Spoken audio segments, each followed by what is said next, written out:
আসসালামু আলাইকুম। কি অবস্থা সবার? আমরা প্রতিদিনের মতো আজকে আবারও যুক্ত হয়েছি আপনাদের সাথে। আজকে আমাদের জিকে সাজেশন ক্লাস, ক্লাস নং 20তম ক্লাস, অর্থাৎ 20তম দিনের মতো আমরা আবারও একসাথে হয়েছি। আমরা সবসময় যেটা করি যে আমরা এই সন্ধ্যা 7:30টার দিকে বা 7:15 থেকে 7:30টার দিকে আমরা কিন্তু সবাই একসাথে হই। বিভিন্ন চাকরির পরীক্ষা আমাদের আসন্ন সামনে। আমরা জানি যে আগামীকালও আমাদের অনেকগুলি চাকরির পরীক্ষা আছে। তো আমরা একটা ধারাবাহিক একটা ক্যাম্পেইন চালাচ্ছি। প্রত্যেকটা দিন আমরা একটা জিকের উপরে লেকচার সিরিজ রান করছি। তো আজকে আমাদের 20তম ক্লাস এবং আমি আপনাদের সাথে আছি আব্দুল্লাহ আল ফাতিন। তো আমরা আজকে ক্লাসটা আমরা শুরু করে দিই। মোটামুটি অনেকেই আমাদের সাথে যুক্ত হয়েছেন। একটু দেখি যে কারা কারা যুক্ত হয়েছেন, তারপর আমরা 1 মিনিট একটু সময় নিয়ে ক্লাসটা মেইন ক্লাসে চলে যাই আর কি। আচ্ছা,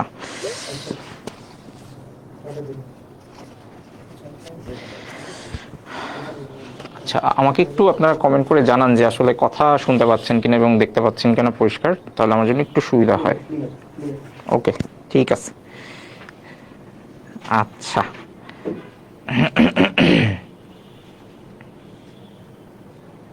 ঠিক আছে, আমরা চলেন তাহলে শুরু করি। হ্যাঁ, আজকে আমাদের প্রথম প্রশ্ন দেখেন। এবং আজকে আমরা বেসিক্যালি যেটা করব, আমরা অলমোস্ট 4টা পরীক্ষার প্রশ্ন সলভ করব। হ্যাঁ, বিভিন্ন আমরা দেখব, যেমন প্রথম যে প্রশ্নটা রেখেছি সেটা হচ্ছে জেলা প্রশাসকের কার্যালয়, অর্থাৎ সিরাজগঞ্জ। এইখান থেকে হচ্ছে প্রশ্ন এসেছে। তো আমরা আজকে যেটা করব যে জনপ্রশাসন মন্ত্রণালয়ের 2টি পরীক্ষার প্রশ্ন, সাথে জেলা প্রশাসকের কার্যালয়ের প্রশ্ন, আরও এরকম টোটাল 4টা ভিন্ন ভিন্ন পরীক্ষার প্রশ্নগুলো আমরা কম্বাইন করে আজকে সলভ করার চেষ্টা করব। তো মোটামুটি আমাদের এইভাবে যদি আমরা রেগুলার ক্লাসগুলো করি, আসলে আমাদের তখন আর প্রশ্ন ব্যাংক বা অন্যান্য কিছুর আর দরকার পড়বে না, বা জব সলিউশন এগুলো আমাদের আসলে দরকার পড়বে না। ক্লাসেই আপনার পড়া হয়ে যাবে, ক্লাসেই আপনার মোটামুটি সলভ হয়ে যাবে। ঠিক আছে, ওকে, ঠিক আছে। তো আমরা তাহলে শুরু করে দিই। হ্যাঁ, শুরু করে দিই। আমাদের প্রথম প্রশ্নটা দেখেন। প্রথম প্রশ্নটা হচ্ছে যে 2023 সালের G20 সম্মেলন অনুষ্ঠিত হয় কোন দেশে? তো যারা আমাদের ক্লাসগুলো রেগুলার করেন তারা জানেন যে আমরা এই যে প্রত্যেকটা বার আমরা প্রত্যেকটা ক্লাসেই যেই প্রশ্নগুলি সলভ করাই, সেই প্রশ্নগুলো সলভ করাতে গিয়েই কিন্তু আমরা আরও আশপাশ দিয়ে আরও কী কী প্রশ্ন হতে পারে, রেলিভেন্ট যে প্রশ্নগুলি আসতে পারে সেগুলো সলভ করাই। এবং যদি বিগত ক্লাসগুলো করে থাকেন যেখানে আমরা G20-র, এমন না যে G20 নিয়ে এটাই প্রথম প্রশ্ন, এর আগেও আমরা দেখেছি যে অন্যান্য চাকরি পরীক্ষায় এই G20 রিলেটেড প্রশ্ন যখন আসছে তখন কিন্তু আমরা সাফিসিয়েন্ট যে ইনফরমেশনগুলো দরকার সেগুলো দিয়ে দিয়েছি। সুতরাং যারা ক্লাস করেছেন তারা অনেকেই অ্যান্সার করেছেন যে 2023 সালের G20 সম্মেলন অনুষ্ঠিত হয় কোন দেশে? আমরা সবাই জানি অনুষ্ঠিত হয় হচ্ছে ভারতে, রাইট? ওকে, আচ্ছা, হ্যাঁ, অনেকেই অ্যান্সার করেছেন, ভেরি গুড। দিল্লি সহ অ্যান্সার করছেন, বাহ, জোস, অস্থির, অসাধারণ। আচ্ছা, অনেকে সালাম দিয়েছেন, ওয়ালাইকুম আসসালাম। আমিও সবাইকে, আবারও যারা দেরিতে যুক্ত হয়েছেন, আসসালামু আলাইকুম সবাইকে। আমরা আজকে 20তম ক্লাসের প্রথম প্রশ্ন ইতিমধ্যে সলভ করে ফেলেছি, যে G20 সম্মেলন যেটা গত বছর অনুষ্ঠিত হয়, সেখানে আসলে সেটার হোস্ট কে ছিল? ভারত। ঠিক আছে, আচ্ছা। তো একই সাথে আপনাকে আরও কিছু জিনিস জানতে হবে, যেমন অনেক সময় আমরা রিটেন পরীক্ষাগুলো যখন দিব তখন কিন্তু এই ধরনের সম্মেলনের রেফারেন্স টানলে আমাদের এমনিতেই কিন্তু মার্কস বেশি চলে আসে। অনেক সময় ভাইভাতেও কিন্তু জিজ্ঞেস করে এই ধরনের প্রশ্নগুলি। হ্যাঁ, সুতরাং আমরা যদি একটু এই যে ম্যাপটা দেখি, এই ম্যাপে দেখেন কিছু ইনফরমেশন আছে। আমার মনে হয় ম্যাপটা কম্পারেটিভলি অনেক পরিষ্কার, আমার মনে হয় আমরা দেখতে পাচ্ছি। আর না দেখতে পারলেও আমি তো বলে দিচ্ছি, কারণ এটা পুরো ওয়ার্ল্ড ম্যাপ এখানে চলে আসছে, এবং এই ওয়ার্ল্ড ম্যাপের মধ্যে আমরা আসলে কোন কোন দেশকে G20-র আন্ডারে রেখেছি সেটাও কিন্তু আমরা পরিষ্কার হয়ে যাব। এবং গত কয়েকটা ক্লাস আগে, প্রায় 7-8টা ক্লাস আগে, আমি যখন G20-র মেম্বার কান্ট্রিগুলোর কথা বলেছিলাম তখন কিন্তু যে কারা ফুটবল বিশ্বকাপে অংশগ্রহণ করে বা কারা ফুটবলে চ্যাম্পিয়ন বা ক্রিকেটে চ্যাম্পিয়ন, এইভাবেও আর কি মনে রাখার চেষ্টা করেছে, যে যেই দেশগুলোকে আমরা সচরাচর খেলতে দেখি, হ্যাঁ, এরকম কিছু কমন কান্ট্রিগুলোই কিন্তু G20 মেম্বার। মনে রাখার সুবিধার্থে আমি এইভাবে পড়িয়েছিলাম। তো আমরা এখানে জাস্ট কিছু জিনিস দেখি, যে আসলে যদি আপনাকে জিজ্ঞেস করে যে এই যে G20, এইটার আসলে আইডিয়াটা কোথা থেকে আসলো, বা মানে এটার কত সালে এই কনসেপ্টটা আসে, সেক্ষেত্রে আমরা বলবো এটার ফাউন্ডেশন দাঁড় করানো হয়েছে 1999 সালে। ঠিক আছে, এবং এইটার যদি বলে আপনাকে মেম্বার কান্ট্রি কয়টা, আমরা যেহেতু নামের সাথেই আছে G20, এভাবে একটু মনে রাখতে পারেন যে এটার সদস্য হচ্ছে 20টি, মানে টোটাল 20 জন হচ্ছে সদস্যের মধ্যে 19টা দেশ, এবং আরেকটা হচ্ছে সংস্থা বা গোষ্ঠী বা জোট, সেটা হচ্ছে ইউরোপিয়ান ইউনিয়ন। কিন্তু কিছুদিন আগে আমরা জানি যে এখানে আরো একটি জোট যুক্ত হয়েছে, সেটা হচ্ছে আফ্রিকান ইউনিয়ন। ঠিক আছে, সুতরাং আমরা একটু মনে রাখবো। এখানে দেখেন লেখা আছে যে 19টা কান্ট্রি, হ্যাঁ, আমরা নিশ্চয়ই দেখতে পাচ্ছি। ঠিক আছে, হ্যাঁ, ক্লাসটা ইউটিউবেও দেখা যাবে। হ্যাঁ, ইউটিউবেও দেখা যাবে। আমাদের মোত্তাসিন পাহলভি জব প্রিপারেশন যে চ্যানেলটা আছে সেখানে ক্লাসগুলি পেয়ে যাবেন। ঠিক আছে। আচ্ছা, যদি ম্যাপটা আমরা হচ্ছে মানে আই হোপ ম্যাপটা আপনারা পরিষ্কার দেখতে পাচ্ছেন। আপনারা চাইলে জানাতে পারেন যে পরিষ্কার দেখা যাচ্ছে কিনা, আর আমি তো বলে দিচ্ছি, নোট করে দিচ্ছি। আচ্ছা, তো এখানে বলা আছে যে আমার মেম্বার কারা। এখানে 19টা দেশ আছে, একটা হচ্ছে কি ইউরোপিয়ান ইউনিয়ন এবং রিসেন্টলি যুক্ত হয়েছে কে আফ্রিকান ইউনিয়ন। ঠিক আছে, ওকে।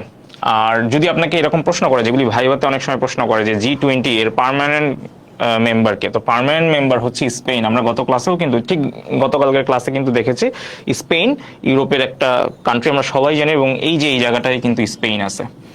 আমরা গত ক্লাসে পড়েছিলাম এই যে দেশটা মনে আছে, ফ্রান্সের নিচে কে আছে। গতকালকের ক্লাসটা একটু দেখে নেবেন, সেখানে স্পেনের যে ম্যাপটা আছে ডিটেলস বলেছিলাম। মানে এখানে এই যে জায়গায় যে দেশগুলো লেখা আছে, আমি জাস্ট এতটুকু বলতে পারি, এখানে যে এই দেশগুলোর নাম আছে প্রত্যেকটা দেশ নিয়ে আমি কথা বলছি মানচিত্র সহ। আমার প্রিভিয়াস ক্লাসগুলো করলেই আপনি বুঝতে পারবেন। ঠিক আছে। আচ্ছা, এইটা আসলে জুম করা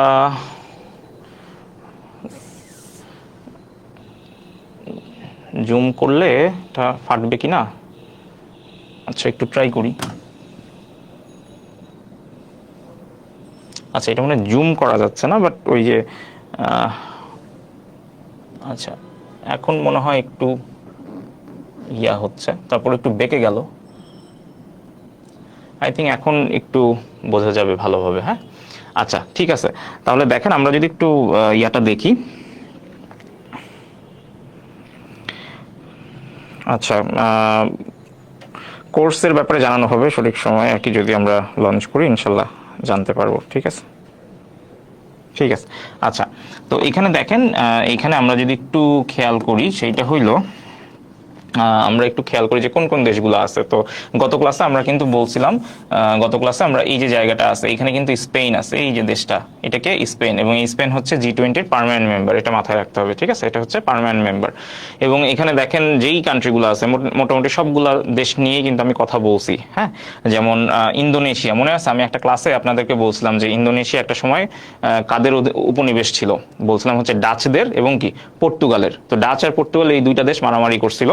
হ্যাঁ, মানে নেদারল্যান্ডস এবং পর্তুগাল এদের মধ্যে মারামারি ছিল, এবং মারামারি করে ইন্দোনেশিয়াকে তারা দুইটা ভাগে ভাগ করে নিয়েছিল। ঠিক আছে, তো সেগুলো আমরা প্রিভিয়াস ক্লাসে বলছি। তো এই যে আমার এইখানে যে পুরা যে জায়গাটা দেখতেছেন, হ্যাঁ, এই যে নীল কালারের যে জায়গাটা, পুরাটাই হচ্ছে কি ইন্দোনেশিয়া। ঠিক আছে, আমরা ইন্ডিয়াকে চিনি, সবাই জানি। হ্যাঁ, আমাদের প্রিয় বাংলাদেশ হচ্ছে এই যে এই জায়গায়, এই যে এই জায়গাটায় হচ্ছে বাংলাদেশ। বাংলাদেশের তিন দিকে ইন্ডিয়া, ইন্ডিয়ার ম্যাপ দেখতে পাচ্ছেন। বাংলাদেশের ঠিক তিন দিকে যেহেতু ইন্ডিয়ার সাথে আবার বর্ডার শেয়ার করছে চায়না। এবং এখানে দেখেন, আমরা বিভিন্ন সময় পড়ছি যে জাপানের কথা, বিভিন্ন সময় জাপানের কথা পড়ছি। আমার বিগত ক্লাসগুলোতে আপনি জাপান নিয়ে অনেক কথাবার্তা শুনছেন, এবং আমরা জানছি যে এই যে আমাদের মোটামুটি যে বড় যে দেশটা, হ্যাঁ, এত বড় যে দেশটা, এইটা হচ্ছে রাশিয়া। ঠিক আছে, তো আমি একটু এঁকে ফেললাম ঝটপট করে। তো এই যে বৃহত্তর যে দেশটা দেখতে পাচ্ছেন কম্পারেটিভলি, এটা হচ্ছে রাশিয়া, এবং রাশিয়ার সাথে এখানে জাপানের ওই যে শাখালিন দ্বীপপুঞ্জ, কুরিল দ্বীপপুঞ্জ নিয়ে ঝামেলা আছে, যেটা আমি প্রিভিয়াস ক্লাসে আলোচনা করেছি। আমরা আপনাকে বলছিলাম যে এই যে মাঝখানে যে আমার চায়না আছে, ঠিক আছে, হ্যাঁ, মাঝখানে আমার যে বিশাল জায়গা জুড়ে যে চায়না আছে, এই চায়নার সাথে আবার চায়নার ঠিক সাথেই লাগানো আছে কে উত্তর কোরিয়া এবং দক্ষিণ কোরিয়া। এবং এই উত্তর কোরিয়া দক্ষিণ কোরিয়া নিয়েও আবার কি একটা ঝামেলা ছিল। তো 1945 সালে দ্বিতীয় বিশ্বযুদ্ধ শেষ হলে উত্তর কোরিয়া দক্ষিণ কোরিয়া তখন কি অফিসিয়ালি আলাদা হইতে পারে। তো এই যে দক্ষিণ কোরিয়া, এই দক্ষিণ কোরিয়াও হচ্ছে কি আমার G20-র মেম্বার। প্রত্যেকটা দেশ নিয়ে কিন্তু আমি কথা বলছি। এবং যেদিন আমি আপনাদেরকে ইন্দোনেশিয়ার কথা বলছি, তখন বলছি যে ইন্দোনেশিয়ার নিচে এখানে কে আছে, এখানে আছে হচ্ছে অস্ট্রেলিয়া, এবং অস্ট্রেলিয়ার এখানে রাজধানীর নামও লেখা আছে, দেখেন ক্যানবেরা। আমরা গত ক্লাসে পড়ছিলাম এই যে জায়গাটা দেখতে পাচ্ছেন, এই পুরোটাই হচ্ছে কি আপনার আফ্রিকা মহাদেশ। ঠিক আছে, এই পুরা যে জায়গাটা, এটা হচ্ছে আফ্রিকা মহাদেশ। এই আফ্রিকা মহাদেশের মধ্যে সাউথ আফ্রিকা হচ্ছে আলাদাভাবে যুক্ত হয়েছে, এবং পরবর্তীতে সাউথ আফ্রিকা হচ্ছে আফ্রিকান ইউনিয়নের বাইরে, সে আলাদাভাবেই যুক্ত হয়েছিল। পরবর্তীতে আফ্রিকান ইউনিয়ন রিসেন্টলি হচ্ছে যুক্ত হয়েছে। তো আফ্রিকান ইউনিয়ন বলতে আফ্রিকা মহাদেশের যে দেশগুলো আছে। ঠিক আছে, তো এই আফ্রিকা মহাদেশে আমরা হচ্ছে অলরেডি বিভিন্ন ক্লাসে সাউথ আফ্রিকার ম্যাপ দেখেছি, গ্যাবন, গাম্বিয়া, এই ম্যাপগুলো কিন্তু দেখেছি। বাকি যে দেশগুলো আছে আমি গত ক্লাসেও বলেছি যে আফ্রিকা মহাদেশের ক্লাসে ডিটেলস পড়বো। এরপরে আছে হচ্ছে তুরস্ক। তুরস্ক নিয়ে আমরা কবে পড়াশোনা করছিলাম, আমরা যেই দিন ওই যে ইরানের ঘটনাটা নিয়ে কথাবার্তা বলতেছিলাম, আমরা এখানে দেখছি যে ইন্ডিয়ার ঠিক পাশে এই যে জায়গাটা, ইন্ডিয়ার ঠিক পাশে এই জায়গাটাকে বলেন তো, এই জায়গাটা হচ্ছে পাকিস্তান। পাকিস্তানের সাথে এইখানে যে আমার বর্ডার শেয়ার হয়েছে, বা পাকিস্তানের পাশে কে আছে, আফগানিস্তান। আর এই যে দেশটা, এই দেশটাকে এই দেশটাই হচ্ছে কি ইরান, ঠিক আছে। তো এই দেশটা হচ্ছে ইরান, এবং ইরানের ঠিক সাথে দেখেন গা ঘেঁষা অবস্থা কি আছে তুরস্ক। এই তুরস্ক হচ্ছে G20 মেম্বার, এবং এই যে সৌদি আরবিয়া বা সৌদি আরব হচ্ছে G20 আরেকটা মেম্বার, এবং সৌদি আরবের ঠিক পাশে আছে ওমান। এই জিনিসগুলো কিন্তু ডিটেলস আমরা আচ্ছা ওকে। এবং গত ক্লাসে আমরা যখন বলতেছিলাম যে, এবং কয়েকটা ক্লাসে আমি বলছিলাম যে ফ্রান্সের কথা বলছিলাম, যে ফ্রান্সের, ব্রিটেন এবং ফ্রান্স এদের অনেক কলোনি ছিল। তো আপনি একটু দেখেন এই যে দেশটা গত ক্লাসের থেকে আপনি একটু ভালো করে দেখে নিন। এই যে আমার দেশ, এটা হচ্ছে ফ্রান্স, এবং এই ফ্রান্সের সাথে আমি একটু কালারটা চেঞ্জ করি। এই ফ্রান্সের সাথে দেখেন পাশে কে আছে, পাশে আছে হচ্ছে জার্মানি, আর এই যে এইদিকে আছে কে, ইটালি। আমরা গত ক্লাসে শিখছিলাম যে দ্বিতীয় বিশ্বযুদ্ধের সময় এই যে ফ্রান্সকে কারা কারা হচ্ছে অনেক প্যারা দিছিল, এই যে বার্লিন অর্থাৎ জার্মানি, আর এখানে কে আছে, ইটালি, ঠিক আছে। বার্লিন বলতে জার্মানির রাজধানী, ঠিক আছে। তো মোটামুটি তাহলে ফ্রান্স এবং জার্মানি, ইটালি এগুলোও কি G20 মেম্বার। গত ক্লাসে আমরা এটাও পড়ছি যে ফ্রান্সের ঠিক উপরে এই যে বড় যে জায়গাটা, এটাই হচ্ছে কে, এটা হচ্ছে ইউকে বা ইউনাইটেড কিংডম, ঠিক আছে। আরো কিছু দেশ আছে ইউরোপিয়ান ইউনিয়নের আন্ডারে, বাকি কিছু দেশ আছে যারা হচ্ছে আর আলাদাভাবে G20 মেম্বার হয়নি, তারা ওই ইউরোপিয়ান ইউনিয়নের আন্ডারেই মানে যুক্ত হয়ে গেছে, ঠিক আছে। আর এই যে ম্যাপটা এখানে আমরা দেখতেছি, এই হলো আমার ইউনাইটেড স্টেট, হ্যাঁ। এই দিকে ইউনাইটেড স্টেট, এখানে আরেকটা তাদের আছে, স্টেট আছে যেটাকে আমরা বলি আলাস্কা, আর এখানে আছে হচ্ছে কানাডা। আর আমরা গত ক্লাসে দেখছিলাম যে এই যে অংশটা, এই অংশটা হচ্ছে গত ক্লাসে আমরা পড়ছি যে এই যে অংশটা আছে, এই অংশটাকে আমরা বলি হচ্ছে কি সাউথ আমেরিকা, দক্ষিণ আমেরিকা। এবং আমরা বলছিলাম যে দক্ষিণ আমেরিকার ওই যে গত ক্লাসে আমরা পড়ছিলাম যে এই যে ব্রাজিল আর কি আর্জেন্টিনা অলমোস্ট কি, তারা হচ্ছে প্রতিবেশী দুইটা দেশ। মাঝখানে আরো অনেকগুলো দেশ আছে, এগুলো নিয়ে আমরা অন্য স্লাইডে কথা বলবো। এবং এই ম্যাপটা একটু ভালো করে ক্লাসে আরেকবার দেখবেন, কারণ কি, কারণ এখানে প্রত্যেকটা দেশের নিচে ছোট করে কি রাজধানীর নামও লেখা আছে, যেমন ব্রাজিল ব্রাসিলিয়া, আর্জেন্টিনা বুনো এইরেস, হ্যাঁ। এরপরে মেক্সিকো হচ্ছে মেক্সিকো সিটি, হ্যাঁ। তারপরে কানাডা হচ্ছে অটোয়া, ইউনাইটেড স্টেট ওয়াশিংটন, ঠিক আছে। Italy Rome, France Paris, Germany Berlin, UK London, ঠিক আছে। ম্যাপটা একটু ক্লাসে একবার ভালো করে দেখবেন, ওকে, ঠিক আছে। তাহলে আমরা মোটামুটি এই ম্যাপটা একটু ভালো করে, মানে এই আমি যেটা বলছি যে যারা আমার ক্লাস রেগুলার করেন নাই তারা প্লিজ প্রিভিয়াস যে ক্লাসগুলো আছে পেজে বা ইউটিউবে ওখান থেকে একটু দেখে নেবেন। তাহলে এই যে এই দেশগুলা আপনি জাস্ট, আমি যদি নামগুলো না লিখে রাখতাম তারপর আপনি বলতে পারতেন, হ্যাঁ। প্রিভিয়াস ক্লাসগুলো অবশ্যই দেখে আসবেন, ঠিক আছে, ওকে। তাহলে আমরা দেখেন এইখানে আমরা একটা পরিষ্কার ম্যাপ পাচ্ছি। এই ম্যাপটা আপনাদের জন্য, কারণ ক্লাস শেষে আপনি এইটা আরেকবার একটু দেখবেন, ঠিক আছে। এখানে সবগুলো G20 মেম্বার যারা আছে তাদের নাম লেখা আছে। এখানে জাস্ট একটা জিনিস অ্যাড হবে, সেটা হচ্ছে কি এই যে আফ্রিকান ইউনিয়ন, ঠিক আছে, এটা অ্যাড হবে, ঠিক আছে। এই ম্যাপে এখানে আরেকটা জিনিস কি অ্যাড হবে, AU মানে আফ্রিকান ইউনিয়ন, ঠিক আছে। আর এই ম্যাপটা সুন্দর আছে, আরো এখানে দেশের একদম সহ দেওয়া আছে। সুতরাং আপনি যেটা করবেন ক্লাস শেষে এই ম্যাপটা একটু আরেকবার স্টাডি করবেন, নিজে স্টাডি করবেন। কারণ আমি এখানে মানে আপনারা যেটা করবেন যে এখানে আসলে ইন্ডিয়ার বর্ডারটা চেষ্টা করবেন আঁকার, ইন্ডিয়ার উপরে এখানে আছে পাকিস্তান, তার বর্ডারটা আঁকার চেষ্টা করবেন, ঠিক আছে। এবং এগুলো আমরা জানি যে মানচিত্র কিন্তু রিটেনও আমাদের জন্য অনেক হেল্পফুল।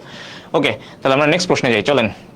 আমরা জেলা প্রশাসকের কার্যালয় সিরাজগঞ্জে আসা আরেকটা প্রশ্ন যে টিসিবির পূর্ণরূপ লিখুন, ঠিক আছে। টিসিবি কি কি অপশন আছে দেখেন, ট্রাস্টেড কম্পিউটিং বেস, এরপরে আছে টেট্রাক্লোরোবেনজিন, এরপর আছে টেক কেয়ার অফ বিজনেস, লাস্টে আছে দ্য সার্কিট ব্রেকার্স। হ্যাঁ, টিসিবি এর পূর্ণরূপ কি বলেন? টিসিবি, টিসিবি এর পূর্ণরূপ কি হবে বলেন তো? টিসিবি এর পূর্ণরূপ দেখি এটা কে কে পারে। টিসিবি প্রথমটা হচ্ছে ট্রাস্টেড কম্পিউটিং বেস, দ্বিতীয়টা হচ্ছে টেট্রাক্লোরোবেনজিন, সি হচ্ছে টেক কেয়ার অফ বিজনেস, এবং ফাইনালি যে অপশনটা আছে সেটা হচ্ছে দ্য সার্কিট ব্রেকার্স, ঠিক আছে। আচ্ছা, ব্রাজিল আর্জেন্টিনা অনেকেই ফ্যান, বাট রাজধানী নাম জিজ্ঞেস করলে পারে না। না, অনেকেই পারে, আমার মনে হয় এটা অনেকেই পারে এখন, রাইট। আচ্ছা, তো আসলে এইখানে দেখেন টিসিবির, আচ্ছা অনেকেই অ্যান্সার করছেন যে take care of business. Okay, ঠিক আছে। সবাই কেন জানি এইটা অ্যান্সার করতেছে, হ্যাঁ, take care of business, TCB. আচ্ছা, তো বেসিক্যালি টিসিবির পূর্ণরূপ যেটা আসলে পরীক্ষায় আসছিল বা আমরা সবাই জানি, আমি আসলে এখানে অপশন দিয়ে দিছি। জেলা প্রশাসকের কার্যালয়ে কোনো অপশন ছিল না, হ্যাঁ, সেখানে রিটেন জাস্ট প্রশ্নটা ছিল যে টিসিবির ফুল ফর্ম কি। তো বেসিক্যালি আসলে এই চারটার কোনোটাই না, মানে এই অপশনগুলো সবগুলাই সঠিক, সবগুলাই আসলে টিসিবির ফুল ফর্ম, বাট এগুলো আসলে আমাদের মানে রিলিভেন্ট না। এখানে ট্রাস্টেড কম্পিউটিং বেজ, এটা নিয়ে আমি একটু পরে কথা বলতেছি। টিসিবি মানে হচ্ছে ট্রাস্টেড কম্পিউটিং বেজও বুঝায়, কি একটু পরে বলতেছি। টেট্রাক্লোরোবেনজিন এটাও একটু পরে বলতেছি। টেক কেয়ার অফ বিজনেস এটা একটা short form, the circuit breakers এগুলো হচ্ছে শর্ট ফর্ম, সবই ঠিক আছে। বাট আলটিমেটলি এটা আপনাদের সাথে একটা ধোঁকা হয়ে গেছে। হ্যাঁ, তো কি রকম ধোঁকা হয়েছে?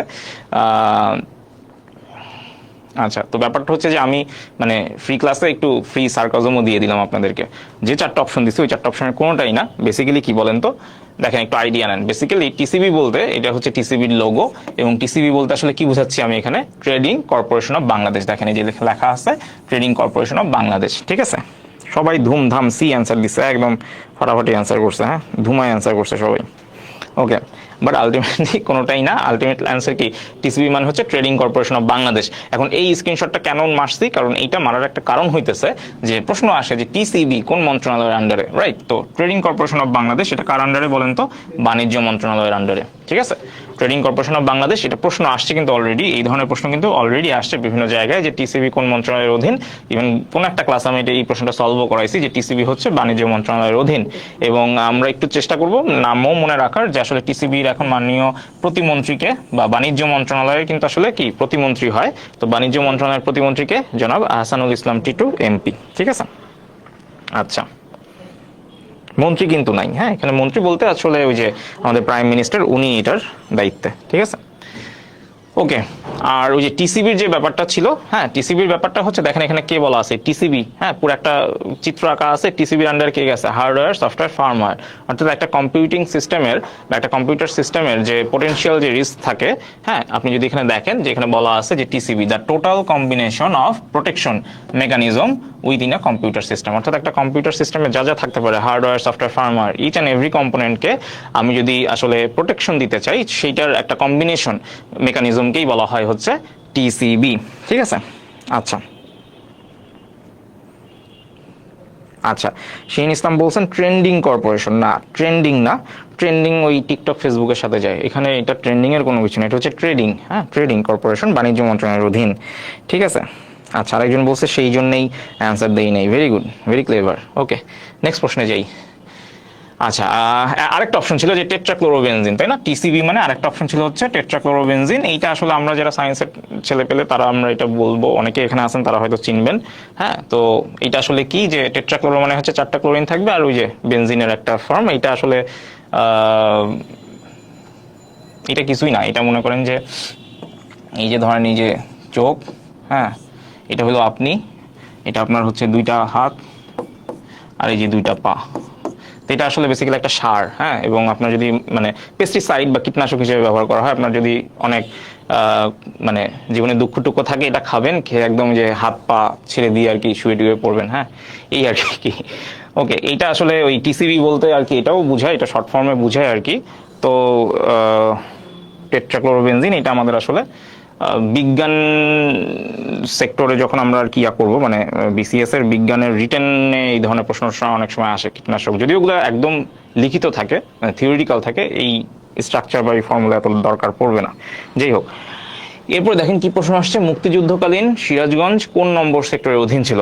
আচ্ছা, যারা এই ধরনের একটু পরীক্ষাগুলো দিবেন, ধরেন যেমন জেলা প্রশাসকের কার্যালয় সিরাজগঞ্জ কিংবা সিভিল সার্জন সিলেট, এই ধরনের যে প্রশ্নগুলো দিবেন তখন অবশ্যই নিজের শহর সম্পর্কে একটু ভালো আইডিয়া রাখবেন। সো যদি সিরাজগঞ্জ কোন সেক্টরের অধীন এটা আপনাকে প্রশ্ন করে, তাহলে আমরা এই ম্যাপটা একটু দেখবো ভালো করে, ঠিক আছে। এটা হচ্ছে মুক্তিযুদ্ধের সময়কার ম্যাপ, অর্থাৎ বাংলাদেশকে মোটামুটি 11টা সেক্টরে ভাগ করা হয়েছিল। এবং আমরা যদি একটু খেয়াল করি 11টা সেক্টরকে আপনি কিভাবে নামকরণ করবেন, আপনি এইভাবে নামকরণ করবেন, আমি যেভাবে বলতেছি সেইভাবে করবেন, ঠিক আছে। আচ্ছা, তো এইটা হইল 1 নাম্বার সেক্টর। এরপরে নিচ থেকে উপরে যাবেন, এইটা হইল আমার 2 নাম্বার সেক্টর, ঠিক আছে। এইটা হইল 3 নাম্বার সেক্টর, এই হইল আমার 4 নাম্বার সেক্টর, এই হইল 5 নাম্বার সেক্টর, ঠিক আছে। ওকে, এরপরে কি করবেন, এরপর আবার এই যে নিচ থেকে উপরে গেছে, তো এখন উপর থেকে নিচে যাব, ঠিক আছে। তাহলে এখানে আছে দেখেন, এটা হচ্ছে 6 নাম্বার, এইটা হচ্ছে 7 নাম্বার, এইটা হইল 8 নাম্বার, এইটা হইল 9 নাম্বার, আর এটা হইল 10 নাম্বার, ঠিক আছে। তাহলে আমি একবার উপর থেকে নিচে গেলাম, আর একবার নিচ থেকে মানে নিচ থেকে উপরে গেছি, আবার উপর থেকে নিচে আসছি, ঠিক আছে। আর বাকি যেটা আছে সেটাকে আপনি কি দিয়ে দিবেন, এটাকে দিয়ে দিবেন হচ্ছে 11। ওকে, সো আপনি যদি এইভাবে মাথায় রাখতে পারেন তাহলে আপনি খুব সহজেই কিন্তু বলতে পারবেন। হ্যাঁ, তাহলে আমি কি করছি বলেন তো, কি কাজ করছি বলেন তো। আমি কি করছি, নিচ থেকে উপরে গেলাম, আবার কি উপর থেকে নিচে আসলাম, এসে কি করছি সিরিয়ালি জাস্ট নাম্বারিংটা করছি। এরপরে একটাই বাকি ছিল, সেটা হচ্ছে 11, আমি 11টা এখানে বসাই দিছি। এখন আপনি আপনার নিশ্চয়ই নিজের দেশকে আপনি খুব ভালোভাবে চেনেন, জানেন নিজের এলাকা কোথায় সেটাও খুব ভালো করে জানেন। এবং আমরা যদি মনে করেন যে ইয়াটা জানি, মানে সিরাজগঞ্জের যদি ব্যাপারটা জানি, সিরাজগঞ্জে আমরা সবাই জানি যে এটা উত্তরবঙ্গে অবস্থিত, এবং উত্তরবঙ্গ বলতে যে এইখানে আমাদের এদিক দিয়ে একটা নদী প্রবাহিত হয়েছে, তাই না। এবং ঠিক এই নদীর কোল ঘেঁষেই কিন্তু আমার এখানে কি সিরাজগঞ্জ, ঠিক আছে। এবং আমরা জানি যে এই যে সিরাজগঞ্জ বা উত্তরবঙ্গের একটা বৃহৎ অংশ কত নাম্বার সেক্টরের অধীনে ছিল, 7 নাম্বার সেক্টরের অধীনে ছিল, তাই না। আচ্ছা আচ্ছা, 11 লোক পাওয়া গেছে, আচ্ছা ভেরি গুড, ঠিক আছে। তাইলে আমরা যদি একটু খেয়াল করি যে সিরাজগঞ্জ তাহলে কত নাম্বার সেক্টরের অধীনে ছিল, সিরাজগঞ্জ হচ্ছে 7 নং সেক্টরের অধীনে ছিল, ঠিক আছে। সিরাজগঞ্জ হচ্ছে 7 নং সেক্টরের অধীনে ছিল, বুঝতে পারছি, ঠিক আছে। তাইলে এইবার আমরা যেটা করি সেইটা হলো যে এই যে মুক্তিযুদ্ধের যে কথা বলতেছিলাম, প্রায় একটা প্রশ্ন আসে, সেই প্রশ্নটা হচ্ছে এই যে 10 নং সেক্টর কাদের অধীনে ছিল, তাই না। দেখেন পানির উপরে, এর মানে কি এটা আসলে কার অধীনে ছিল বলেন তো। আচ্ছা, আমরা নদীর এপার আর নদীর ওপারের মানুষ পাইছি, একজন 7 নম্বর সেক্টরের, একজন 11 নম্বর সেক্টরের। অনেক লাইভে দেখি বলে যে কে কোন জেলা থেকে বলছেন কমেন্ট করে জানান। তো এখন আমার বলা দরকার কে কোন সেক্টর থেকে লাইভ ক্লাস করছেন সেটা কমেন্ট করে জানান। হ্যাঁ, আচ্ছা ঠিক আছে, নৌবাহিনী, ভেরি গুড। শিরিন ইসলাম অ্যান্সার করছেন যে 10 নম্বর সেক্টর এটা হচ্ছে নৌবাহিনীর অধীনে ছিল। স্বাভাবিকভাবেই যে আমাদের যে মানে বে অফ বেঙ্গল, অর্থাৎ এই যে জায়গাটা পানির উপরে যে সেক্টরটা এটা দেখতে পাচ্ছেন, এটা আসলে কি স্বাভাবিকভাবে আমরা কমন সেন্স খাটাইলেই বলতে পারি এটা কাদের অধীনে ছিল। আমরা জানি যে একটাই সেক্টর ছিল যেটা হচ্ছে নৌ কমান্ডারদের অধীনে ছিল, সেটা হচ্ছে 10 নম্বর সেক্টর, ঠিক আছে। আচ্ছা, যেহেতু আমরা ওয়ার্ল্ড ম্যাপ নিয়ে খুব কথাবার্তা বলতেছিলাম, ইদানিংকালে আমরা অনেক এই ম্যাপ দেখতেছি এবং মোটামুটি এই জিনিস বারবার দেখতে দেখতে না আপনার মুখস্থ হয়ে যাবে। যেমন একটু আগেও আমরা কিন্তু দেখছিলাম যে এই যে এখানে ইউনাইটেড স্টেট ছিল এবং এখানে একটা আলাদা স্টেট ছিল, মানে ইউনাইটেড স্টেট অনেকটুকু একসাথে, এরপর হঠাৎ করে একটু উপরে বাম দিকে একটা স্টেট ছিল। এবং আমার মনে হয় আপনারা মনে রাখছেন স্টেটটার নাম কি ছিল বলেন তো, স্টেটটার নাম ছিল হচ্ছে আলাস্কা, ঠিক আছে। আচ্ছা, তো এবং এখানে দেখেন মোটামুটি দেখতে পাচ্ছেন যে ইন্ডিয়া আছে, রাশিয়া আছে, চায়না আছে, এবং সবুজ কালিতে আরো কিছু দেশ আছে যেমন লিবিয়া, তুরস্ক, Iran, Saudi Arabia, Sri Lanka, even Indonesia. দেখেন এই যে আবারও ইন্দোনেশিয়া চলে আসতেছে, সুতরাং আপনার নাম মনে থাকার কোনো কারণই নাই। বারবার এই যে ম্যাপ দেখতে দেখতে আপনার কিন্তু মুখস্থ হয়ে যাবে যে ইন্ডিয়ার নিচে ছোট্ট করে এটাকে শ্রীলঙ্কা, তার ঠিক পাশে কে ইন্দোনেশিয়া, ঠিক আছে। আরেকটু উপরে দিকে গেলে কে এই যে চায়না, চায়নার ঠিক পাশেই কি এই যে হলুদ কালার পুরোটাই কি ভারত, আর মাঝখানে এই যে ছোট্ট করে বাংলাদেশ, ঠিক আছে। তো এখানে এই ম্যাপটা দেখানোর উদ্দেশ্য কি, এই ম্যাপটা একটু দেখানোর উদ্দেশ্য হচ্ছে যে এগুলা কিন্তু আপনার রিটেন ভাইভাতে প্রচুর কাজে দিবে। আপনার আসলে বুঝতে হবে যে কে আসলে মুক্তিযুদ্ধের সপক্ষে ছিল, ওই যে আমরা বলি না স্বাধীনতার সপক্ষের শক্তি। তো দেখেন হলুদ কালিতে যারা যারা আছে, অর্থাৎ রাশিয়া এবং ইন্ডিয়া বাংলাদেশের সেই সময় কি মিত্র ছিল, বা মানে বাংলাদেশকে সাহায্য করেছে। এবং এখানে যে জিনিসগুলো বলা আছে এটা আপনারা মোটামুটি ক্লাস শেষে একবার একটু পজ করে এটা দেখে নেবেন যে কি কি লেখা আছে। কারণ Pakistan, UK, Sri Lanka, Iran, United state, China এবং হচ্ছে মধ্যপ্রাচ্যের বেশ কিছু দেশ যেমন জর্দান, সৌদি আরব, লিবিয়া, আরব আমিরাত, তুরস্ক এবং ইন্দোনেশিয়া, এই দেশগুলো বাংলাদেশকে কিভাবে আসলে অসহযোগিতা করে সেটার একটা মিনিমাম একটা সামারি পাবেন। যে জিনিসগুলো আপনার এই যে ইনফরমেশনগুলো, এই কোটেশনগুলো আপনি রিটেনে বা ভাইভাতে আপনাকে প্রচুর আগায় রাখবে, ঠিক আছে। সো স্বাভাবিকভাবে ইতিহাস জানা দরকার এবং প্রিসাইজলি জানা দরকার, টু দ্য পয়েন্টে জানা দরকার। এবং যেহেতু আমরা এটা একটা ইন্ডিয়ান ওয়েবসাইট থেকে নিয়েছি, সো এখানে লিখছে ইন দ্য পাক ওয়ার, স্বাভাবিকভাবে ওরা নিজেদেরকে হাইলাইট করছে, বাট বেসিক্যালি এটা অবশ্যই কি হবে বাংলাদেশ লিবারেশন ওয়ারের ম্যাপ। এবং আপনি যদি একটু ভালো করে দেখেন তাহলে বুঝতে পারবেন যে আসলে মানে মুক্তিযুদ্ধের সময় বাংলাদেশকে আসলে রাশিয়া এবং ভারত ছাড়া আলটিমেটলি যে এখন যে আমরা বলি যে বন্ধু রাষ্ট্র চীন, আসলে তারা আমাদেরকে খুব একটা সহায়তা করে না। ইভেন ইরান, তারাও মুসলিম কান্ট্রি ছিল, তারা হচ্ছে মানে ফ্রিলি পাকিস্তানকে তেল সাপোর্ট বা জ্বালানি সাপোর্ট দিছিল। হ্যাঁ, এবং শ্রীলঙ্কা দেখেন, শ্রীলঙ্কা এই যে ছোট্ট করে ভারতের নিচে ছোট্ট করে একটা দ্বীপ রাষ্ট্র, এই শ্রীলঙ্কার সাথে তো এখন আমাদের ক্রিকেটে খুব গ্যাঞ্জাম হয়, খুব মারামারি হয়, খুব নাগিন ডান্স হয় ক্রিকেট মাঠে, এবং শ্রীলঙ্কার সাথে তখন থেকেই আসলে আমাদের গ্যাঞ্জাম। হ্যাঁ, তো আসলে আলটিমেটলি আমরা যেমন পাকিস্তানকে যেমন যতটা ভাবে ঘৃণা করি, শ্রীলঙ্কাকেও আসলে ততটা ভাবে ঘৃণা করা জায়েজ আছে, হ্যাঁ, খেলার মাঠে বা খেলার বাইরে। কারণ এই শ্রীলঙ্কা হচ্ছে স্বাধীনতা যুদ্ধে, দেখেন ও যেহেতু দ্বীপ রাষ্ট্র, মানে ভারত এবং শ্রীলঙ্কার চারপাশেই কি আসলে ওশান, তো নৌ রুটটা ও হচ্ছে উন্মুক্ত করে দেয় পাকিস্তানিদের জন্য, যেন তারা হচ্ছে এই নৌ রুট ব্যবহার করে বাংলাদেশে অ্যাটাক করতে পারে। তো যাই হোক, এই জিনিসগুলো আমরা যতটুকু পারি একটু জেনে রাখবো, ঠিক আছে। নেক্সট প্রশ্নে যাই। দেখেন, নেক্সট প্রশ্নে আমরা একজন বরেণ্য ব্যক্তিকে দেখতে পাচ্ছি। সব কটা জানালা খুলে দাও না গানটির রচয়িতা কে? ঠিক আছে, একটু দেখেন তো এই ভদ্রলোককে আমরা চিনি কিনা। আমাদের এই ধরনের ভদ্রলোকদেরকে অবশ্যই মনে রাখা উচিত, জানা উচিত। এবং আমরা যেটা করব, মানে এই প্রশ্নগুলি কিন্তু মানে মোটামুটি বিসিএস বলেন বা যে কোনো চাকরি পরীক্ষায় একটা প্রশ্ন আসেই, যে সব কটা জানালা খুলে দাও না গানটির রচয়িতাকে, কিংবা প্রশ্ন আসে ডাকে পাখি খোলো আখি গানটি কে লিখেছেন। হ্যাঁ, তারপরে এই ধরনের প্রচুর মানে নাম করা যে গানগুলি আছে সেগুলির রচয়িতা হচ্ছেন, ভেরি গুড, একজন অ্যান্সার করেছেন নজরুল ইসলাম বাবু। থ্যাংক ইউ, নজরুল ইসলাম বাবু।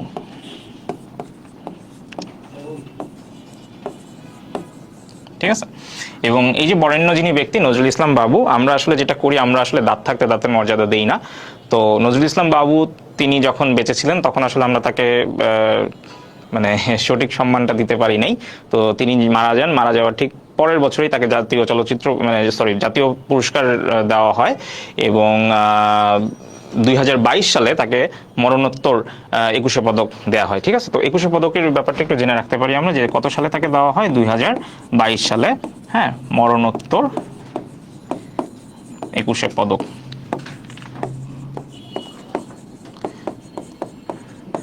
যারা বিসিএস রিটেন দিবেন বা অন্যান্য রিটেন দিবেন, অনেক সময় আসলে গানের লাইন বা কোটেশন ইউজ করেন, বা মুক্তিযুদ্ধের সপক্ষে কারা কাজ করেছেন, এই ধরনের প্রশ্ন অনেক সময় আমরা কিন্তু এই বরেণ্য ব্যক্তিদের নাম বা তাদের যে স্বীকৃতি প্রাপ্ত যে কর্মগুলি আছে সেগুলি কিন্তু অনেক সময় আমরা ব্যবহার করি, সেগুলো রেফারেন্স ব্যবহার করি।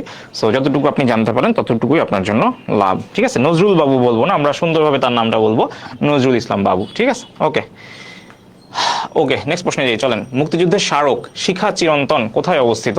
হ্যাঁ, এটা দেখেন বাংলাদেশ নৌ অভ্যন্তরীণ কর্তৃপক্ষের বা BIWT এর একটা প্রশ্ন, যে মুক্তিযুদ্ধের স্মারক শিখা চিরন্তন, এখানে একটা ছবি আমরা দেখতে পাচ্ছি, এবং আমি বিশ্বাস করি যে এটা আমরা মোটামুটি সবাই দেখেছি। এটা হচ্ছে এমন একটা জায়গা, যে জায়গায় আমাদের জাতির জনক বঙ্গবন্ধু শেখ মুজিবুর রহমান দাঁড়িয়ে জাতির উদ্দেশ্যে ভাষণ দেন 7ই মার্চ। হ্যাঁ, সেই যে ঐতিহ্যবাহী যে 7ই মার্চের ভাষণ, সেটা এই জায়গাতেই দাঁড়িয়েই দেয়া হয়। ঠিক আছে, আচ্ছা, একজন বলেছেন গাজীপুর। ওকে,